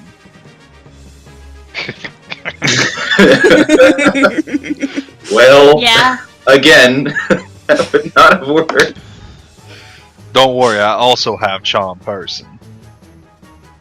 And with that, you begin to hear kind of a bit of rustling to the north, as you begin to hear footsteps and the clinking of weapons and armor, and you watch as 20, 25, 30, a kind of short, pudgy man wielding a staff steps into like the edges of the clearing, and he says, "Back, foul beasts! Away from them!" As he waves his arm, and like a greenish light kind of flows in behind him as a bunch of other guys come in wielding swords and spears. Well, thank God.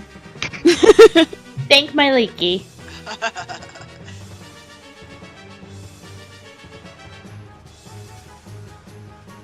Okay, Mirabelle, it's your turn. I mean, at this point, she's crying. Well, I mean, it's her fault. Oh. She leans down to Viola, and I'm gonna do that. Ooh, Okay, so Viola, you get 6 whole hit points. beautiful. She is conscious, but she is prone, and she is rethinking her board decision from earlier. Not the best strategy. No. But she's delighted to realize that there are possibly help nearby. And then I think that's it for me. Okay. With that, the werewolves go. Mirabelle, the one immediately in front of you that had hit you before, it kind of looks to the people who are lined up at the edges of the clearing here, and she looks back at the pack, and she says, "The battle's lost! Flee!" As she takes off, provoking opportunity attack. And the others begin to as well. Oh, well, I mean, I can hit her with my staff that's not going to do anything. Yeah, same. Sweet! I will totally take my dagger out and stab in that general direction. James is not so low as to So, attack yeah. a fleeing So, yeah. target. Hopefully I severed a tendon somewhere. Your dagger just bounces ineffectually off of it. He was at disadvantage, by the way.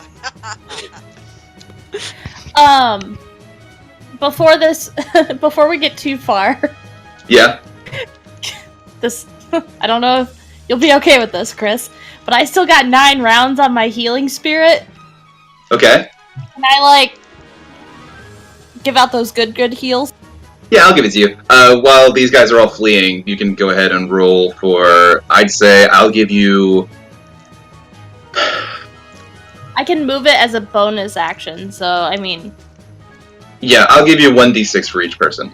You can Okay, heal cool. everybody once. Oh, lovely. I'll take it. So that one is Viola. Thank you. That one... Oh, sorry, Maribel. Oh, shit. Okay, James. And I'm gonna end it on myself. Cool. Well, at least you tried. That's for the tree. That you butchered. That is, I tried my best. Hey, Okay. I'll take any help I can get. Right? That was Keely, not her. That was way too personable. Okay. That was at least a 12 in charisma. Not a 9. Yeah, Viola So- is a 9 charisma, so.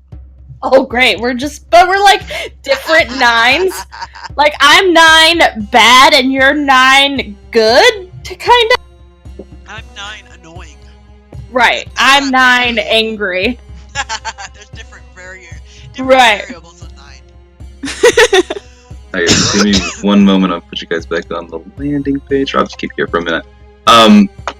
Eventually, these strange folk enter the trees here. They're wearing kind of bright cloths, kind of draping loose garb. The leader seems he's a shorter man, an older man, and he's wearing like a kind of a wrap around his head. And they seem to be eyeing you as they. And he walks up and says, "Are any of you harmed in any way?" Well, Yes. I took a little bit of damage when they raked my backside down and up and sideways. I see. Would you all like some healing? My caravan isn't far away from here. Well, first of all, who the hell are you? Well, I am called Stanimir. I am a Vistani. Perhaps you've heard of us?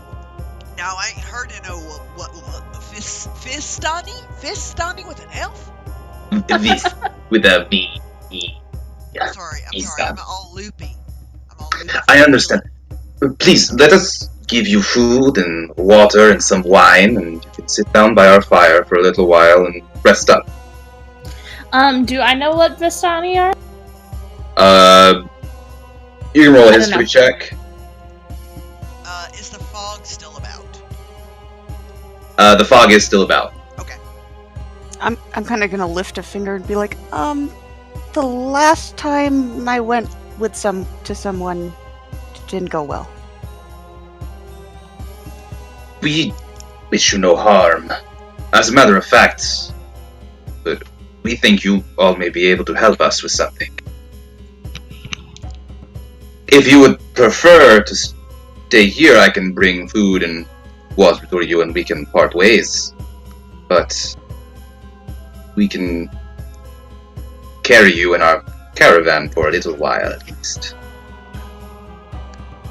I am personally of the opinion that we should go with the men who saved us from this terrible furry foe.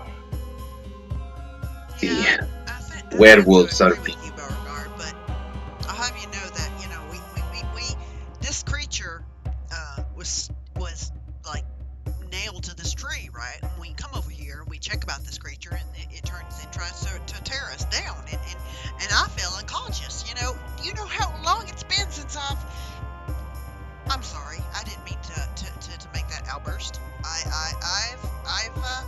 having a moment. Let me have my moment. I'm just gonna be over here and thinking about my life decisions right now, and I'll go with you guys where you're going. And at this point, she kind of moves away from the group, and she's kind of like quietly like talking to herself. Oh, God. You should like half follow her. We should try to stay together. These fogs, these mists can be perilous, as I'm sure you all have witnessed firsthand. Well, sir, speaking of mists, perhaps this isn't the time, but we've been having problems with this here fog back in our hometown. It appears suddenly one day, disappearances the next. Frankly, we're just looking for a way to get rid of it. You should speak to Madame Ava. She can explain all. I go over to Viola and make sure that she sees me. Don't bother me, child. Don't bother me. I'm fine. I just need to I take turn a minute in- to breathe, okay? I turn into a draft horse. Well, that's a neat trick. Are you able to drag that onto the map? Yes. Okay. Cuckoo. Look, I don't need no help. I know what you think. I nudge. I'm an old person and I need help. I don't need any help. I just need a moment to breathe. I nudge her some more. Alright. Yeah, I'm a little weak. Like get down real low. Let me have a few cookies. My blood pressure my blood pressure is a little bit low. My blood sugar is probably low. I get down real low so it's easy for her to get on. Alright, fine. You don't have to make a show about it. She, reluctantly, comes upon, the horse and the whole time she's kind of smiling a bit like, haha, I won you over. That's cute. Alright, I come back proudly with Viola on my back. Okay. Hey, I didn't lose anybody, guys. I did it. Stanimir kind of looks to all of you. Our caravans are to the north. Will all of you be able to make the walk? It shouldn't be more than 15 minutes or so. Yeah, I I think we can do I that. can manage a small trip. The horse Very well. nods. Very well. Follow me. And he kind of leads you into the trees here, and he seems kind of direct in his path. And eventually, he kind of weaves through the trees. Him and his men. They kind of step back every now and then and look at all of you and just kind of ask you some kind of simple questions like who you guys are and what have you. Just kind of normal baseline stuff. Just make conversation as you guys eventually make your way to a caravan, which is in another clearing that's kind of situated around a campfire in the center. You see a couple people kind of sitting around the fire. You see wineskins in their hands. And as you guys enter, they kind of cheer out towards Stanimir, who kind of just bows his head as he enters and kind of directs all of you towards the fire. And before you guys even move into the caravan, people are already putting wineskins in your hand and offering you food. Music is being played as well. And it's kind of a jovial, happy kind of sound. There are some people kind of singing off-key to the music as well. And you see these guys seem to be having like a party. These The are my kinds the of horse's head kind of bobs with the music.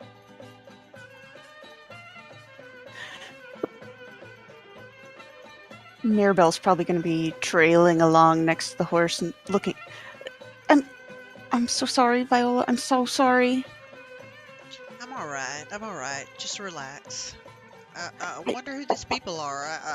I don't think there are any people in this area that are gypsies, really. This music is quite catchy, actually. We are the Vistani. And as Stanimir kind of speaks, he stands up on the opposite side of the fire from you. And the people in this little area kind of begin to quiet down as he stands. And you see he takes a cask of wine in his hand, takes a sip. And he says, "We are residents of a distant land. If I may, you are all here to rid yourselves of the fog that is moved into your lands, correct?" Right, yeah. Yes. Well, I don't mean to speak for the party, but yeah, there's been some kind of fog that's moved in near Daggerford, and we've been tasked with coming out here and checking on it. Well, then our aims are similar in a way. Please, if you all have a moment, I would like to share with you a story. Got all the time in the world. And with The horse that, sits down. and with that, he picks up his wineskin and kind of holds it outstretched. He seems much more virile now that he's about to tell his story and everything than he was before, as he was leaning on his staff. And he pops the top of the wineskin off, and Stanimir fills his mouth with wine, then spits into the fire. The flames turn from orange to green. As they dance and sway, a dark shape appears in the bonfire's core. We come from an ancient land whose name is long forgotten, a land of kings. Our enemies forced us from our homes, and now we wander the lost roads. And as he speaks, the music begins to kind of dim down a little bit, still playing, but just kind of accentuating his words.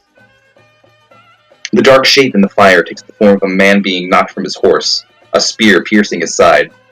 Stanimir continues.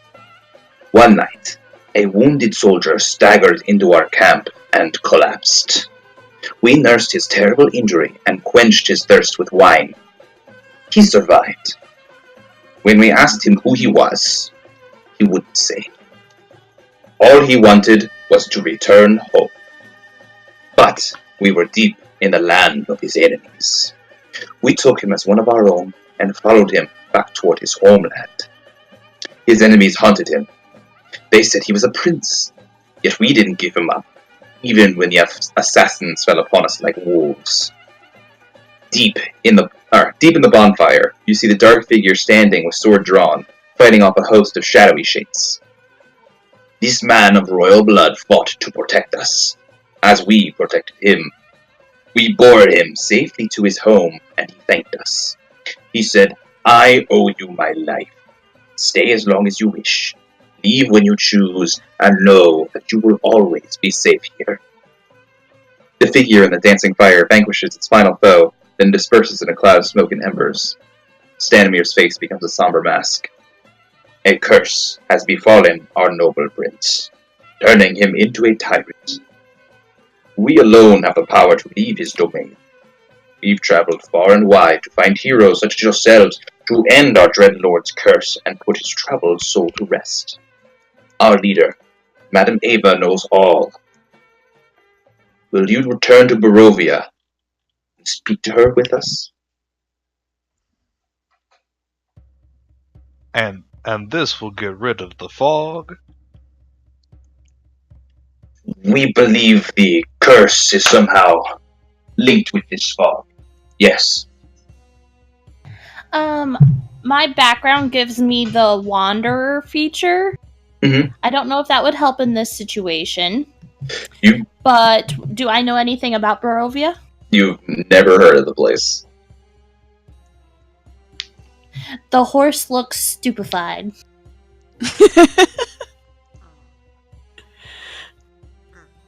Again, the choice is yours. You are welcome to stay until your injuries are healed, and then we will make our way to Barovia. You may join us if you wish, or you may take your needs elsewhere. Well, I speak solely for myself when I say this, but I am not a man who lets who lets kindness like this go unpaid. I would be most amenable to traveling to Barovia with you, seeing as doing so also helps us achieve our original goal. If that's not so selfish to say. We, Vistani, would find you a most amicable friend. And what about the rest of you? Well, say we go to this Barovia, right? How do we get back home? The curse would need to be lifted before you are able to return. Ah, there it is. But such capable adventurers as yourselves, Alright. I'm sure it'd be a perilous task, but one possible nonetheless. Right. More important question. Are there any cities with any decent inns here in the Barovia that have any decent wine? Because I've run out of wine, and I could really do with a good sip right now. Well, first and foremost, you will find our wineskins mostly full, and you are free to partake as much as you wish. Well, I'll be damned. And in Barovia, you will find no finer wineries in all of the world. Well, it all looks on the up and up to me. I mean, we owe you a debt, and there's wine involved.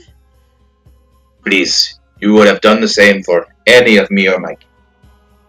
You seem like fine folk. I say yay. Yeah. If you're going, I'm going.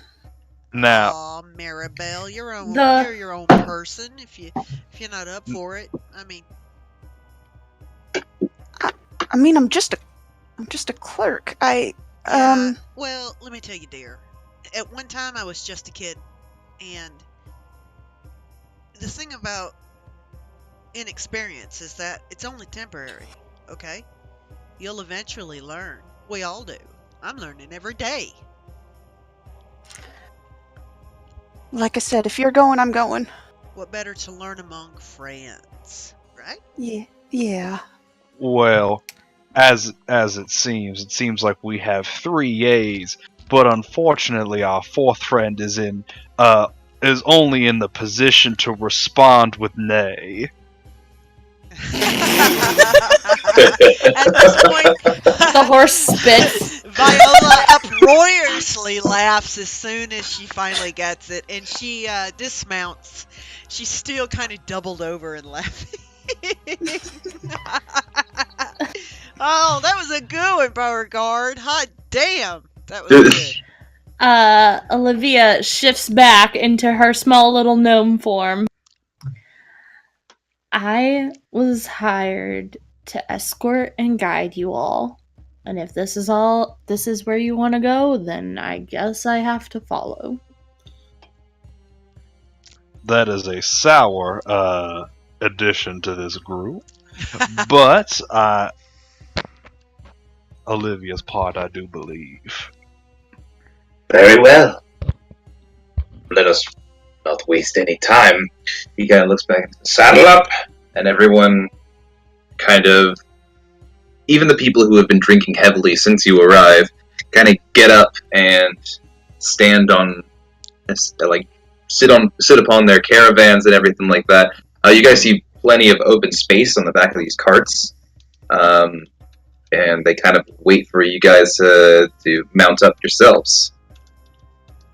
Stanimir takes his place at the head of the caravan. You do see a couple of open spots in the back of his cart, but you guys can spread yourself throughout the caravan as you see fit. And if you guys aren't doing anything, I turn into a weasel and I hide under a bench. okay. I'm gonna just pick a cart and Tastes like a carrot. join them. They're all like they're gonna be telling some Tastes definitely interesting not stories. carrot-like. Okay. I could eat more of those. And then this whole trip, I take a short rest as a weasel, so that way when my weasel is up, I can go weasel again. Yeah. I spend the whole trip as a weasel. I would like to we can take say a short rest as well. Yeah, for the purposes of this, during the course of the trip here, you guys are able to take a full short rest. All right, cool. So, everybody gang, time for my favorite ability. Remember to roll an extra d6. Ooh, beautiful. Give me a second and I will link it. It's part of my character sheet. Song of Rest. Yep, Song of Rest. So, yeah, Beauregard kind of joins up, adding his own kind of interesting sound to the gypsy band that continues to play. And Mirabelle, if you're listening for stories and stuff, there is a Vistani woman who's kind of sitting her back against her husband, who's kind of driving the cart. And you kind of, by providence, kind of ended up in her cart. And she sees you're kind of like listening around, you're kind of in awe, and she looks over and she says, "Would you like to hear a story?" Absolutely. This is a story of Barovia, my homeland. I weasel my way underneath her. Once long ago, a mighty wizard came to this land. I remember him like it was yesterday. He stood exactly where you were standing, a very charismatic man he was. He thought he could rally the people of Barovia against the devil Strahd. He stirred them with thoughts of revolt and bore them to the castle in mass. When the vampire appeared, the wizard's peasant army fled in terror. A few stood their ground and were never seen again. The wizard and the vampire cast spells at each other. Their battle flew from the courtyards of his great castle to a precipice overlooking the falls. I saw the battle with my own eyes. Thunder shook the mountainside, and great rocks tumbled down upon the wizard. Yet, by his magic, he survived. Lightning from the heavens struck the wizard, and again he stood his ground. But when the devil's Strahd fell upon him, the wizard's magic couldn't save him. I saw him thrown 1,000 feet to his death. I climbed down to the river to search the wizard's body, to see if, he had anything of value, but the river had already spirited him away.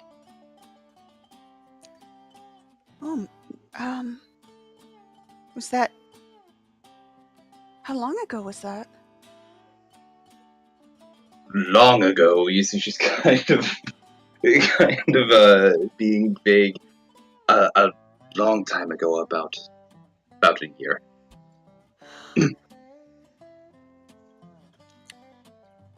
So, this Strahd is exceptionally strong, yes? He's... She kind of stops herself. Madam Ava will explain. Okay. So tell us about this Madam Ava. Ah, Madam Ava, she is the wisest of us, the Vistani. She's the oldest of us as well. She has been around for as long as our master has. Interesting. And what's her specialty? I mean, Ah, Madam Ava is... She is able to look at the great weave of fate and find the path for each person who comes across her. oh, I see. So she's a bit of a seer, then. Some people call her a seer, some call her a fortune teller, but we see her as a leader.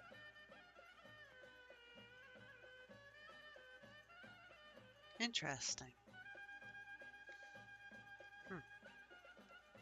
And at this point, I think the party realizes that when she says interesting, it is more than just curiosity. There's coming some kind of undertone of either kind of negative in something more than just simple interest. Okay, so you guys are making your way down the path here. Eventually, the thick trees give way to a road. And the road...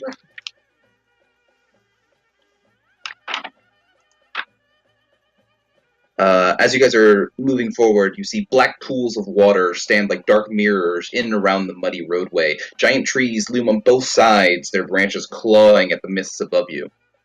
And you guys continue for a little while, and make your way to a great set of gates. The fog spills out of the forest to swallow up the road behind you. Ahead, jutting from the impenetrable woods on both sides of the road, are huge stone buttresses looming gray in the fog. Huge iron gates hang on the stonework. Dew clings with cold tenacity to the rusted bars. Two headless statues of armed guardians flank the gate, their heads now lying among the weeds at their feet. They greet you only with silence. And you guys make your way, continuing through a set of thick trees, eventually giving way to a great big field. You can see as you guys kind of descend a hill into this field, it's like a small valley sort of. You can see a small village on the edge of the trees there. And as you guys are making your way through on the wagons, you can see that the Vistani give a wide berth to this town, eventually coming to a bridge, coming off the road and kind of meeting up with the road back where the bridge is. You guys cross over a winding river, and make your way winding through the trees yet again, and then eventually turning north. And the road gradually disappears and is replaced by a twisted, muddy path through the trees. Deep ruts in the earth are evidence of the comings and goings of wagons. The canopy of mist and branches suddenly gives way to black clouds boiling far above. There is a clearing here, next to a river that widens to form a small lake several hundred feet across. 5 colorful round tents, each 10 feet in diameter, are pitched outside a ring of 4 barrel-topped wagons. A much larger tent stands near the shore of the lake. Its sagging form lit from within. Near this tent, 8 unbridled horses drink from the river. The mouthful strains of an accordion clash with the singing of several brightly clad figures around a bonfire. A footpath continues beyond the encampment, meandering north between the river and the forest's edge. So, you guys eventually kind of come to this camp, and the caravans kind of circle up around the fire itself. You guys come to kind of looks like this. You guys can't see anything, can you? No, afraid not. Nope. Not a damn thing. Not on this side. Okay. Look at all those horses. Apparently, we have gotten to the point further than he expected us to. Ooh. Who's that? Yeah, everything's lit up. Okay. So yeah, eventually the caravans kind of stop and everyone just disembarks, and with nary a word, they just go back to drinking and eating, and you guys are just here in the camp now. I would like to, what was the name? I'm sorry, what was the name of the Vistani from earlier? Stanimir. Stanimir. I would like to, possibly kind of get his attention if I could. Yeah, so you approach Stanimir, who's kind of standing there. He's already got wine in his hands and he's taking a drink. All right. And he looks up at you. Is it red or white? Say again? Is the wine red or white? The wine is red. It is a deep, deep red. Deep, dry red. I say, that looks dark. Is that muscadine or is that just, grape? He kind of looks at you and he just says, "It is potent." It certainly smells it. I can smell it from here. Yeah, it's probably a few months from being turpentine. Ooh. I like my wine like that too. Strong, like I like my man. But anyway, At that, Olivia just starts walking away. Olivia catches snippets of that conversation. She's like beeline away. Go to the horses. She says, listen, I noticed something earlier, a few hours ago, and I didn't want to say anything, but, well, there was this, town that you kind of made an effort to circumvent, and I'm interested to know why. Oh, as you kind of mention it, he says, "Oh, the town of Barovia," and he spits onto the ground. "The cursed residents of that town, they treat us like dirt." So, The town of Barovia, he said? It's confusing, yes, but there is a town of Barovia which is inside the lands of Barovia. a town of Barovia. Huh. Interesting. Is it the capital? Would it be the capital city? Well, Or town, rather? I suppose so. It's the closest town to the capital, the castle. So I guess then it's full of nobles, then. He kind of, as you say that, he kind of smiles and he says, "I wouldn't say that." Did we get a look at the castle? No, you weren't. You were not able to see it as you were moving. Alrighty. The fog really does kind of make it difficult to see outside of maybe a few miles. Right. She says, we'll stand. But it is. I will say it is distinctly lighter. The fog is distinctly thinner than it was when you were in the trees. Okay. Stanimir, dear, thank you ever so much for your help. Yes. You should all speak to Madame Ava, and he points to the tent back here. He says, "You should all speak to her. She's been expecting." Oh, I'm quite keen to speak to her, but I know a bit about portent myself, and I predict that we'll be needing your help later, possibly. I certainly hope that we'll meet again, Stanimir. Enjoy your wine. And he nods as he takes a drink and sits by the fire. Now that she has regained her full capabilities, she will make like a beeline towards the tent. Okay. What's everyone else? Is everyone going with her, or what's going on? Olivia? While that was happening, James will follow. Okay. I'm gonna use my speech of the woods and talk to the horses a little bit. Okay. And I want to make sure that they're okay and they're being well tended to. Like, are you okay? Are they feeding you?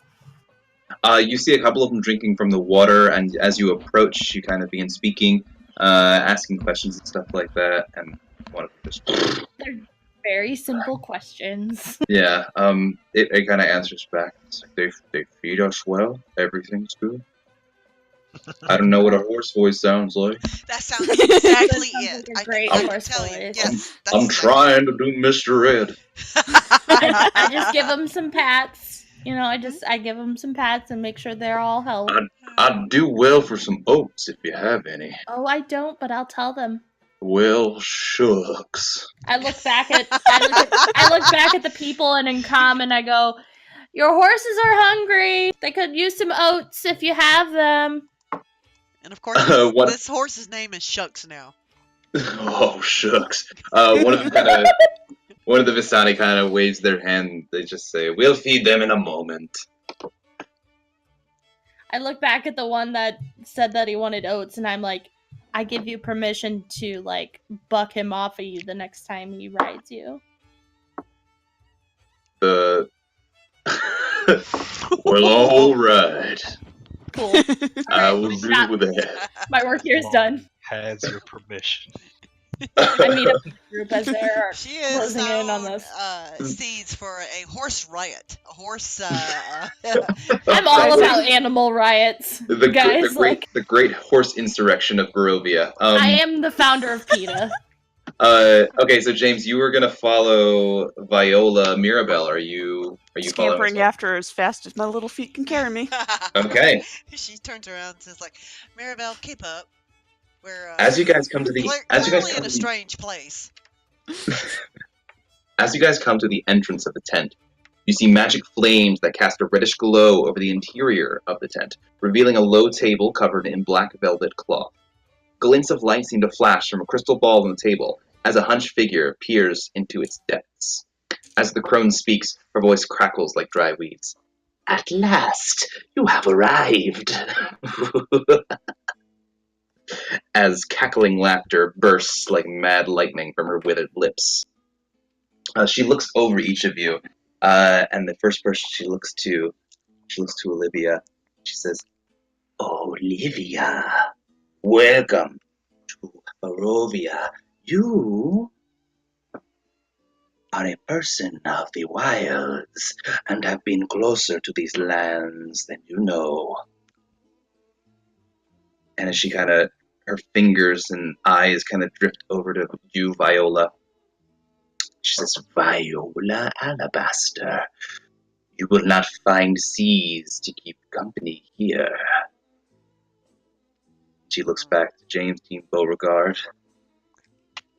James Dean Beauregard,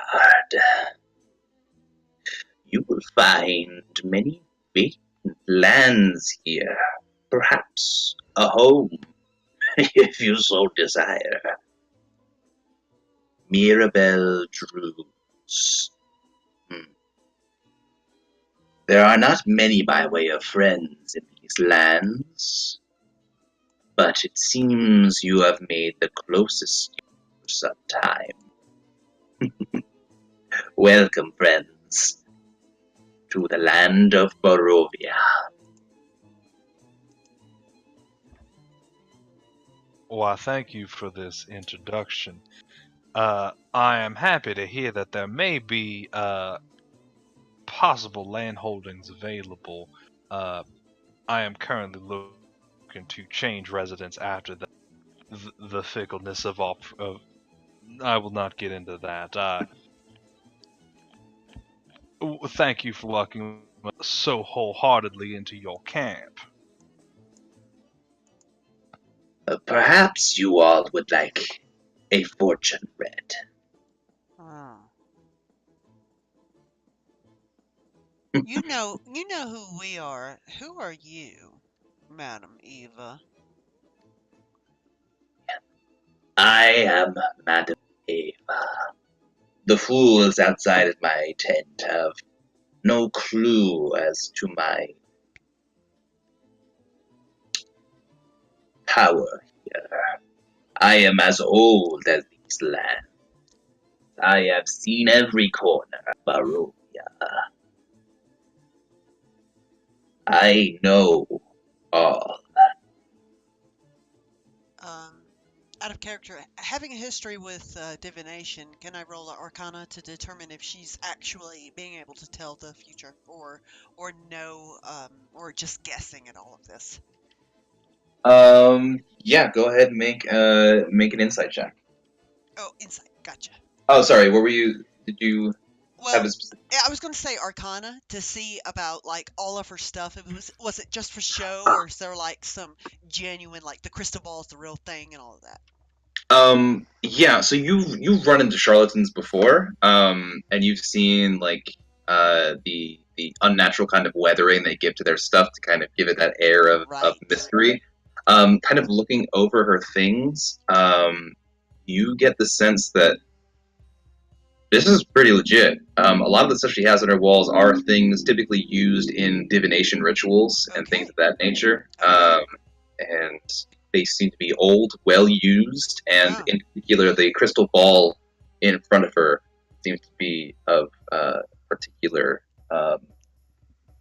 particular note. Okay. At that point, she will say,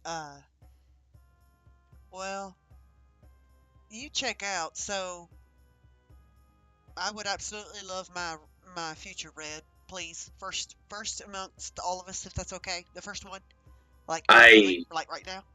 I will read the fortunes for all of you simultaneously. For your fates are weaved together in these lands. Well, And with that, she stops. Go on. well, yeah. I don't know what's happening, but I hope we're weaved together because I can't do this on my own, and I'm worried because I fell earlier, and I was hurt bad, and I'm still kind of weak, but I'm okay. Um, uh, so uh, I've never actually met someone like you before, so I'm sorry. And it's the first time you guys have seen Viola in a weakened kind of state of she's flabbergasted. As Viola is speaking, you watch as Madame Ava pulls out a deck of cards and sits it on the table, and she kind of gestures for you all to enter. Very well. Yeah, I go in. Mm-hmm. That is a very effective tent with this active lighting. She eventually shuffles the deck in her hands and then offers it out to one of you to cut it. You guys cut the deck. She begins shuffling yet again, and it seems pretty fairly on the regs. Nothing out of the ordinary here. And then she draws 5 cards and lays them out in a particular order. Dun, dun, dun, dun, dun, dun. Oh, Ooh, yes. awesome, awesome, awesome, awesome, awesome, awesome, awesome. I enjoy the fact that it's also the cross. And she kind of looks down. She looks down at the cards. And she says, "These cards will reveal your fortunes here in Barovia." She puts her hand over this card and says, "Sorry, gotta go through my book." No worries. Gotta up that suspense. She puts a hand over this card, the first card, and says, "This card tells of history.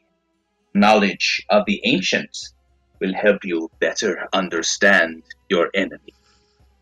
And she moves her hand and places it over the top one and says, "This card tells of a powerful force for good and protection, a holy symbol of great hope."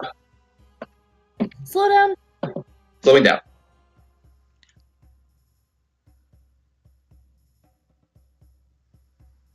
She then puts her hand over the third card, this one on the right, and says, "This is a card of power and strength.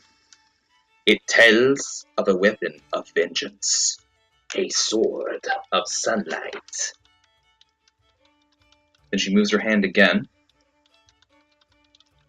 and places it above this bottom card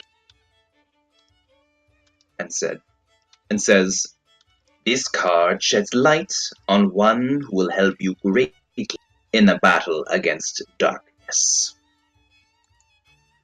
And then finally, She moves her hand and places it above the center card and says, "Your enemy is a creature of darkness, whose powers are beyond mortality. This card will lead you to him." And with that, she kind of pulls her hand back, and she leans back for a moment, and her eyes kind of roll back into her head, as she then moves her hand back to the first card, and without looking down at it, flips it over and runs her hand over it. And says...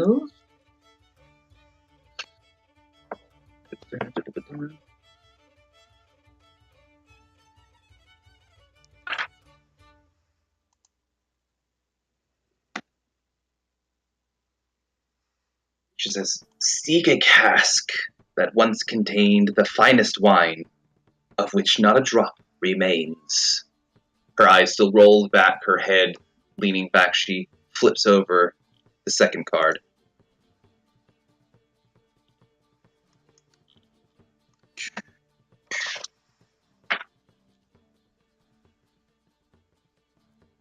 And you see she kind of rolls for a second.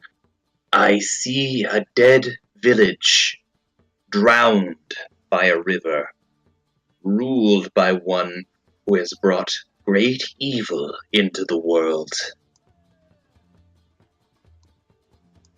She then flips over the third card.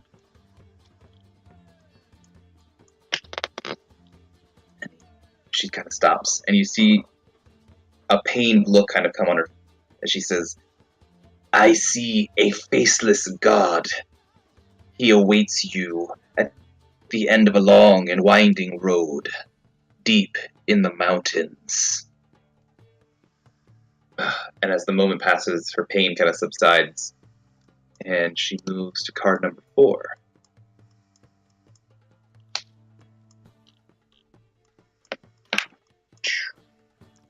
And she kind of stands for a second and says, "Look for an entertaining man with a monkey.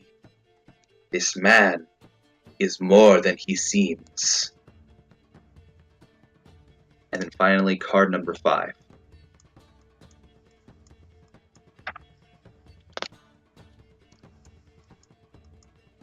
And you see, once again, the pain kind of creeps over her. "He lurks in the depths of darkness, in the place he must return." And with that, she kind of, as her eyes kind of resettle, and she looks up at all of you.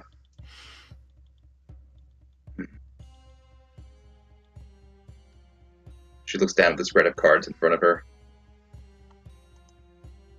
"Well, I hope it was to your liking." Oh, that was interesting. Wow.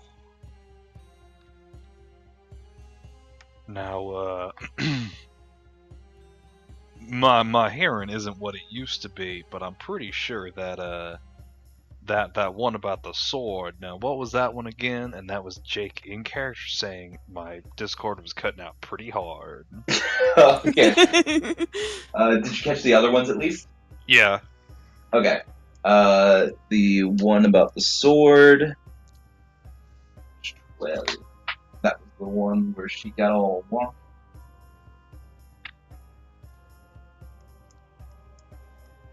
The exact words were, "I see a faceless god. He awaits you at the end of a long and winding road, deep in the mountains." Alrighty then. Okay. Cuckoo. This has been most educational. You see with that, she's kind of grown quiet as she looks at all of you.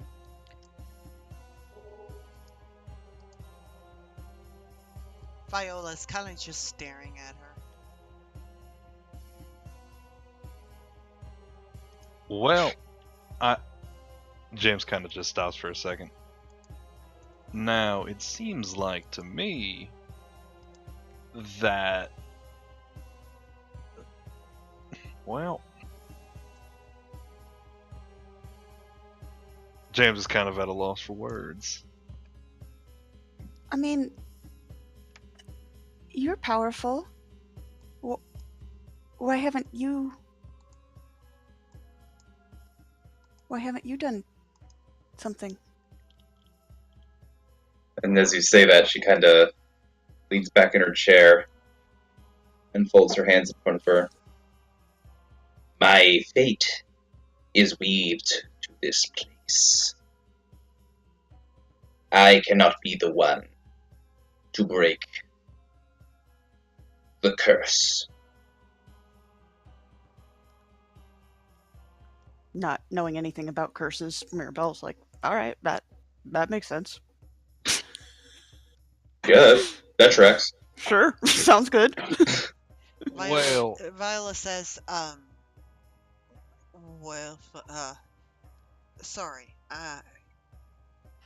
okay, words. If we break the curse,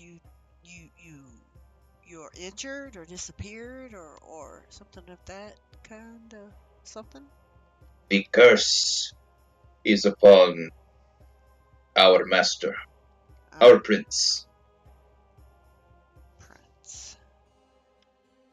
Right. You all must be the ones to free him from it. Uh, Fate has ordained it so.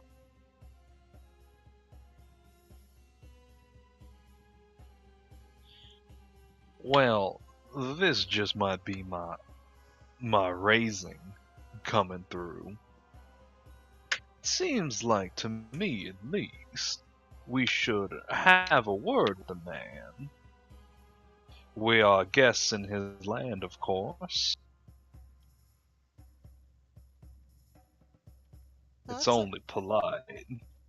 Well, that's a fair point. I mean, I've come across nobles before that'll have audience with peasants and that type of thing. Well, James kind of like reaches into his bag. I may be able to flex my influence a little bit to try to get us an audience. Oh. Because James is a Tidewater aristocrat, Ooh. So aka James. You're of noble birth. I didn't know that. That's Well, interesting. I am not personally of noble birth per se, but my family has held such a great deal of influence over the town of Daggerford for so long that we are practically ingrained in the culture there. Well, thank you for being honest with me. You could have easily said that you were one of the higher nobles of the city, so I appreciate that.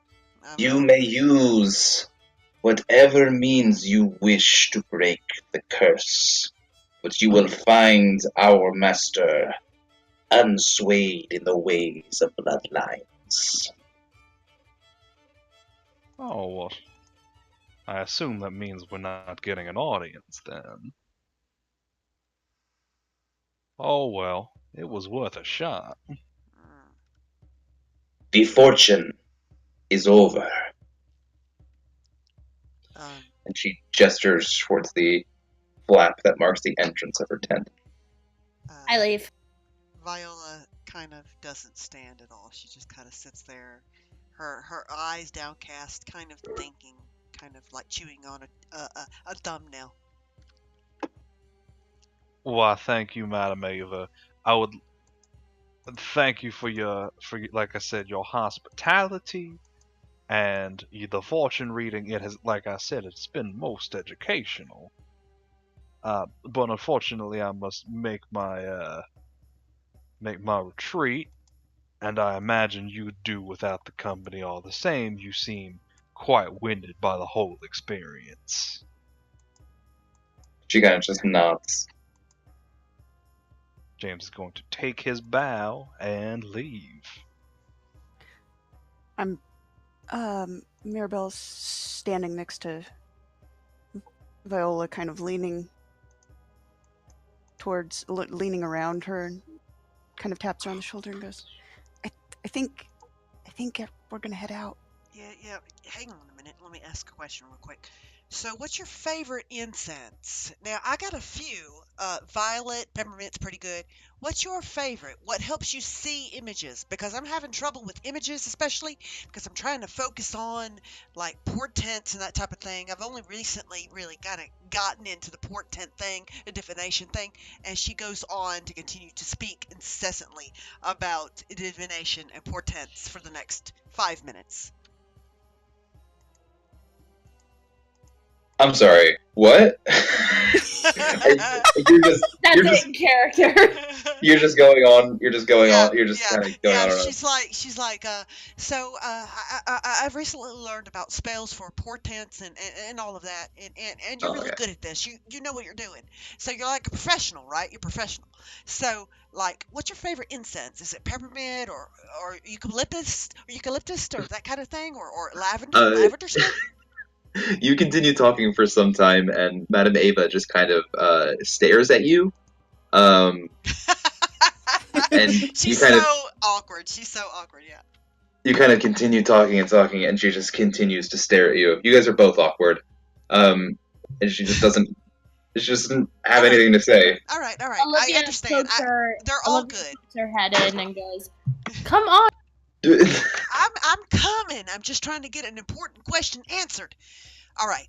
Never mind. I'll come back. We'll revisit this at a later date. Thank you for this incredible. Wow, that's all I can say. I'm just like blown away. You're incredibly talented. You know that? You're quite remarkable. Anyway, I'll see you later. Thank you for the information. It's interesting. And have a nice day. Viola! I'm coming. Damn it. I'm coming. All right. Come on, Maribel. Let's go. All right. Thank you, Madam Ava. Ava. Sorry. And Viola, as you and Mirabelle leave the tent, you watch as the flap just kind of falls behind you. Okay. All right, so you guys are currently standing at the edges of the river here. Let me grab your guys' thing. How far away was that, the town of Barovia? I'll put you on the map. Map. It's the map. It's the map. It's the map. Oh boy, another hex crawl. You don't know hex crawls until you play TOA. I got the DM TOA. That was fun. Oh yeah. The hex crawl can be either a hand wave. I actually or it can have a consume thing. Your life. Give me 1 sec. I gotta go into the depths of my. There she is. Oh, look at all those blanked out location names. It's better than having Sorry. little hexagons over the Can images. you guys wait? Can you guys see, or you can just see where the names We would can be? see the whole map. Yeah, that's fine. Can you see like the names and stuff? Oh, no. No. Oh, that's what you're talking about, like the trees that are missing trees. Yes. It's just blanked out areas that have names and stuff. That's cool. I like that. I think they did that in the update. Yeah. So you guys are where that red square is. And you are aware that the town was here. So it's not necessarily a big walk. Going by this, you could get there in Just about like an hour. Is it almost evening? At this point, it's really hard to tell. Actually, the you guys step out. This was what I was gonna do. Have a big thing. You guys kind of step out and look out towards the river, and the river kind of weaves between the trees and gives way to a big open kind of hilly area. And above it, you can see just roiling kind of dark clouds, just a sheet of clouds in the sky, blocking the sun completely. This whole time, Mirabelle, you're kind of used to being a little bit uncomfortable. Or not Mirabelle, sorry, Olivia. You're kind of used to being uncomfortable in sunlight just by nature of your deep known your deep known heritage. But here, no matter what the time of day, you feel fine. Cool. There's I no like this place. Maybe I'll buy a house too. there's no direct sunlight to speak of here. As you guys kind of look over in the roiling clouds and everything, you know the path heading south out of here, south and then east was the way to the village they were talking about. Maybe we should go to that village. Well, They won't talk to the Vistani, but we're not Vistani. they said for the history, they said to look for wine. Wine is... Wine would be where people are. Yeah. Oh, well, I can find wine. Alright, well, sniff it out there, bloodhound. So you guys are heading to Barovia then? I reckon we will. Do we have horses? Do we need horses? Can we afford horses? That's the question. How much gold do we have? I know I have got 5 or 10. I turn into a horse. Oh, that's cute. That's cute. Well, we need 4 more, in fact. Well, 3 more, rather. I'm a draft horse, so I could fit, like, maybe 2 people. Ah, you're a big girl. You're a big horse. Yeah. James is comfortable walking. The horse shakes his head at you. I'm not a big horse. I'm a normal horse. I'm a normal draft horse. Does James have all like penny loafers? I want to know if he's got like penny loafer like the shoes that like Colonel Sanders wears. Give me a second. All right. I don't actually know what a penny loafer is, so I'm gonna look that up. Well, it's like Sperry shoes. It's just like or does he have proper boots on? No, imagine like a penny loafer, but they're like instead of being slip-on, it's like a tied up like that kind of shoe, like a brown, like a boat shoe. Yeah. Mm-hmm. She's like, you're gonna get some calluses on your toes that way, hon. You need some proper boots. As a former owner of a plantation, I am no stranger to long walks of hard work. All right, sorry. I didn't imply that. I didn't mean to imply that you don't know how to, walk around and that type of thing. Oh no. No offense taken. Just a clarification on my part. I have no problems taking the short walk over to the village. All right. By the by, like, what type of plantation did you was it cotton or wheat or? No, I ran. The horse turns around and like slaps both of them with its tail. Wait a minute, I'm trying to develop our relationship. It's like the worst. It's like somebody who talks slow and then somebody who talks too much. They're both. I think both Olivia. I think both Viola and Beauregard are the same type of breeding, maybe. So they have like maybe an interest in each other. So they kind of want to know it a bit. So they're kind of slow in trying to determine like what do you like, what you don't like, and that type of thing. Like distant kin. My plantation was primarily wildflower, like lavender, saffron and lavender and that type of thing. Correct. I also had possession of a small apiary to help stimulate crop growth during the spring. Well, so we did a little bit of dealings in honey as well. Well, my goodness, how interesting. I've always been interested in beekeeping and that type of thing. I've been so busy with the inn there in Daggerford, you see, I don't have time to do anything else, really. But I'd be interested to learn about the beekeeping and that type of thing. And, and she goes on in a very boring conversation with him about you guys hear the horse snoring. So as you guys walking horse. As you guys continue the conversation, heading south through the trees there at the small lake, you begin making your way towards the town of Barovia, and setting forth. And somewhere in the distance, on the ramparts of a giant dark castle, we see a silhouetted figure holding a glass of wine in his hand, kind of drumming his fingers onto the flagstone that marks the the top of the crenellations of his fortress, looking southward towards the lake south of his castle. And we turn, we see on his pale lips a thin smirk form, and that is where we're going to end it for this evening. Oh my gosh. Oh my gosh. I'm sorry for the profanity, but I fucking love this. This is awesome. Hey, I got no problems with profanity. Well, that's it then. That's My last note is for the next session, and it says currently a horse. currently a horse. Good to know. Druid hashtag druid note. Yep. Druid note. Currently a horse. All right. So I hope you guys had a wonderful time. I certainly did. You guys are fantastic. Oh my gosh. This is brilliant.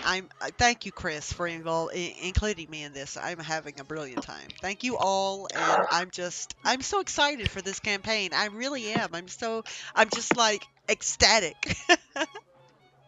It's gonna be good. I've been gotta looking be forward good. to this one for a while now. If you guys have anything that didn't quite work for you during the session or something like that, feel free to message me at any point. And nothing is off limits. Almost nothing's off limits. But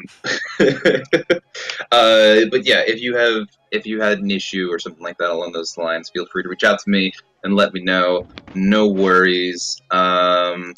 So we are going to just reiterate for my own notes. We are heading towards Barovia. The city. The city of Barovia. I mean, you guys are in Barovia, right? Barovia, wherefore art thou, Barovia? Well, it's like New York, New York. Yeah. No, it's New York City, New York. Mm. Yeah, no, don't me. I'm right. I lived in Burlington in Burlington County in New Jersey. So that was fun. All right, well then. I'm gonna be in Florida next week. I'm not No, I entirely refuse for you to be there. No, you're not allowed. Well, Amy I said so, leave so that's in 4 days. I'm not 100% sure if I'll be able to make it Monday. I'm gonna have to talk with Mike about it because he has to work, but I don't know if he is okay with me. Like, he wouldn't get back until like the last hour of the game, so I don't know if he's totally cool with me playing while he is home for an hour, type of thing. Since we only get so much time together, so yeah. So if you guys want to, but I can totally let you know ASAP, and we can kind of go from there. do you guys maybe want to? Oh, Tuesday isn't gonna work, right? Was Tuesday not gonna work for someone? I mean, Unfortunately, for me, Tuesday's no good because that's my story game. Okay. Are there any other days during the week that would it all be possible? Just hit me with a time. Would wait? We aren't playing next Friday, correct? Because of the but you'll be in. right. I really don't have an open day until the 17th. Okay. Well, get back to us on Mike. I will. I don't know. I don't know if I'm gonna play with 3. We're already down 1. I don't know if I'm gonna continue down 2. Which is why I wanted to mention it. So Time for a full 3 hours of role playing in Barovia. Oh yeah. So Character fucking development, man. Character fucking development. which would make sense because Olivia wouldn't partake in that. She would just be horse. She would stay the whole session horse She'd style. just be a horse. We could just do Death House next session, and that could be next. Oh man. Oh god. Outside at the post where you tie the horse up at. I think like a prelogue, a sequel, a prelogue, or something like that. Yeah. We could do. I think we'll go forward. and then especially it'll be way easier especially if Amy is going to be recording and putting it on YouTube, so that way Sure. you and Mike will be able to catch up Keeley if we do end up playing without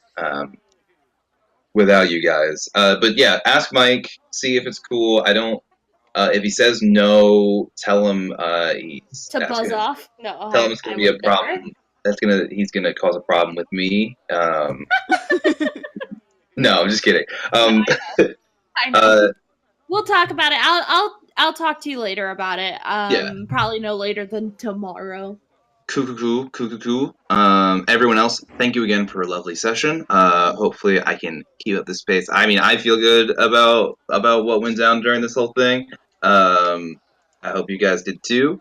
So I will try to keep pace up, and we will have. Oh, all right.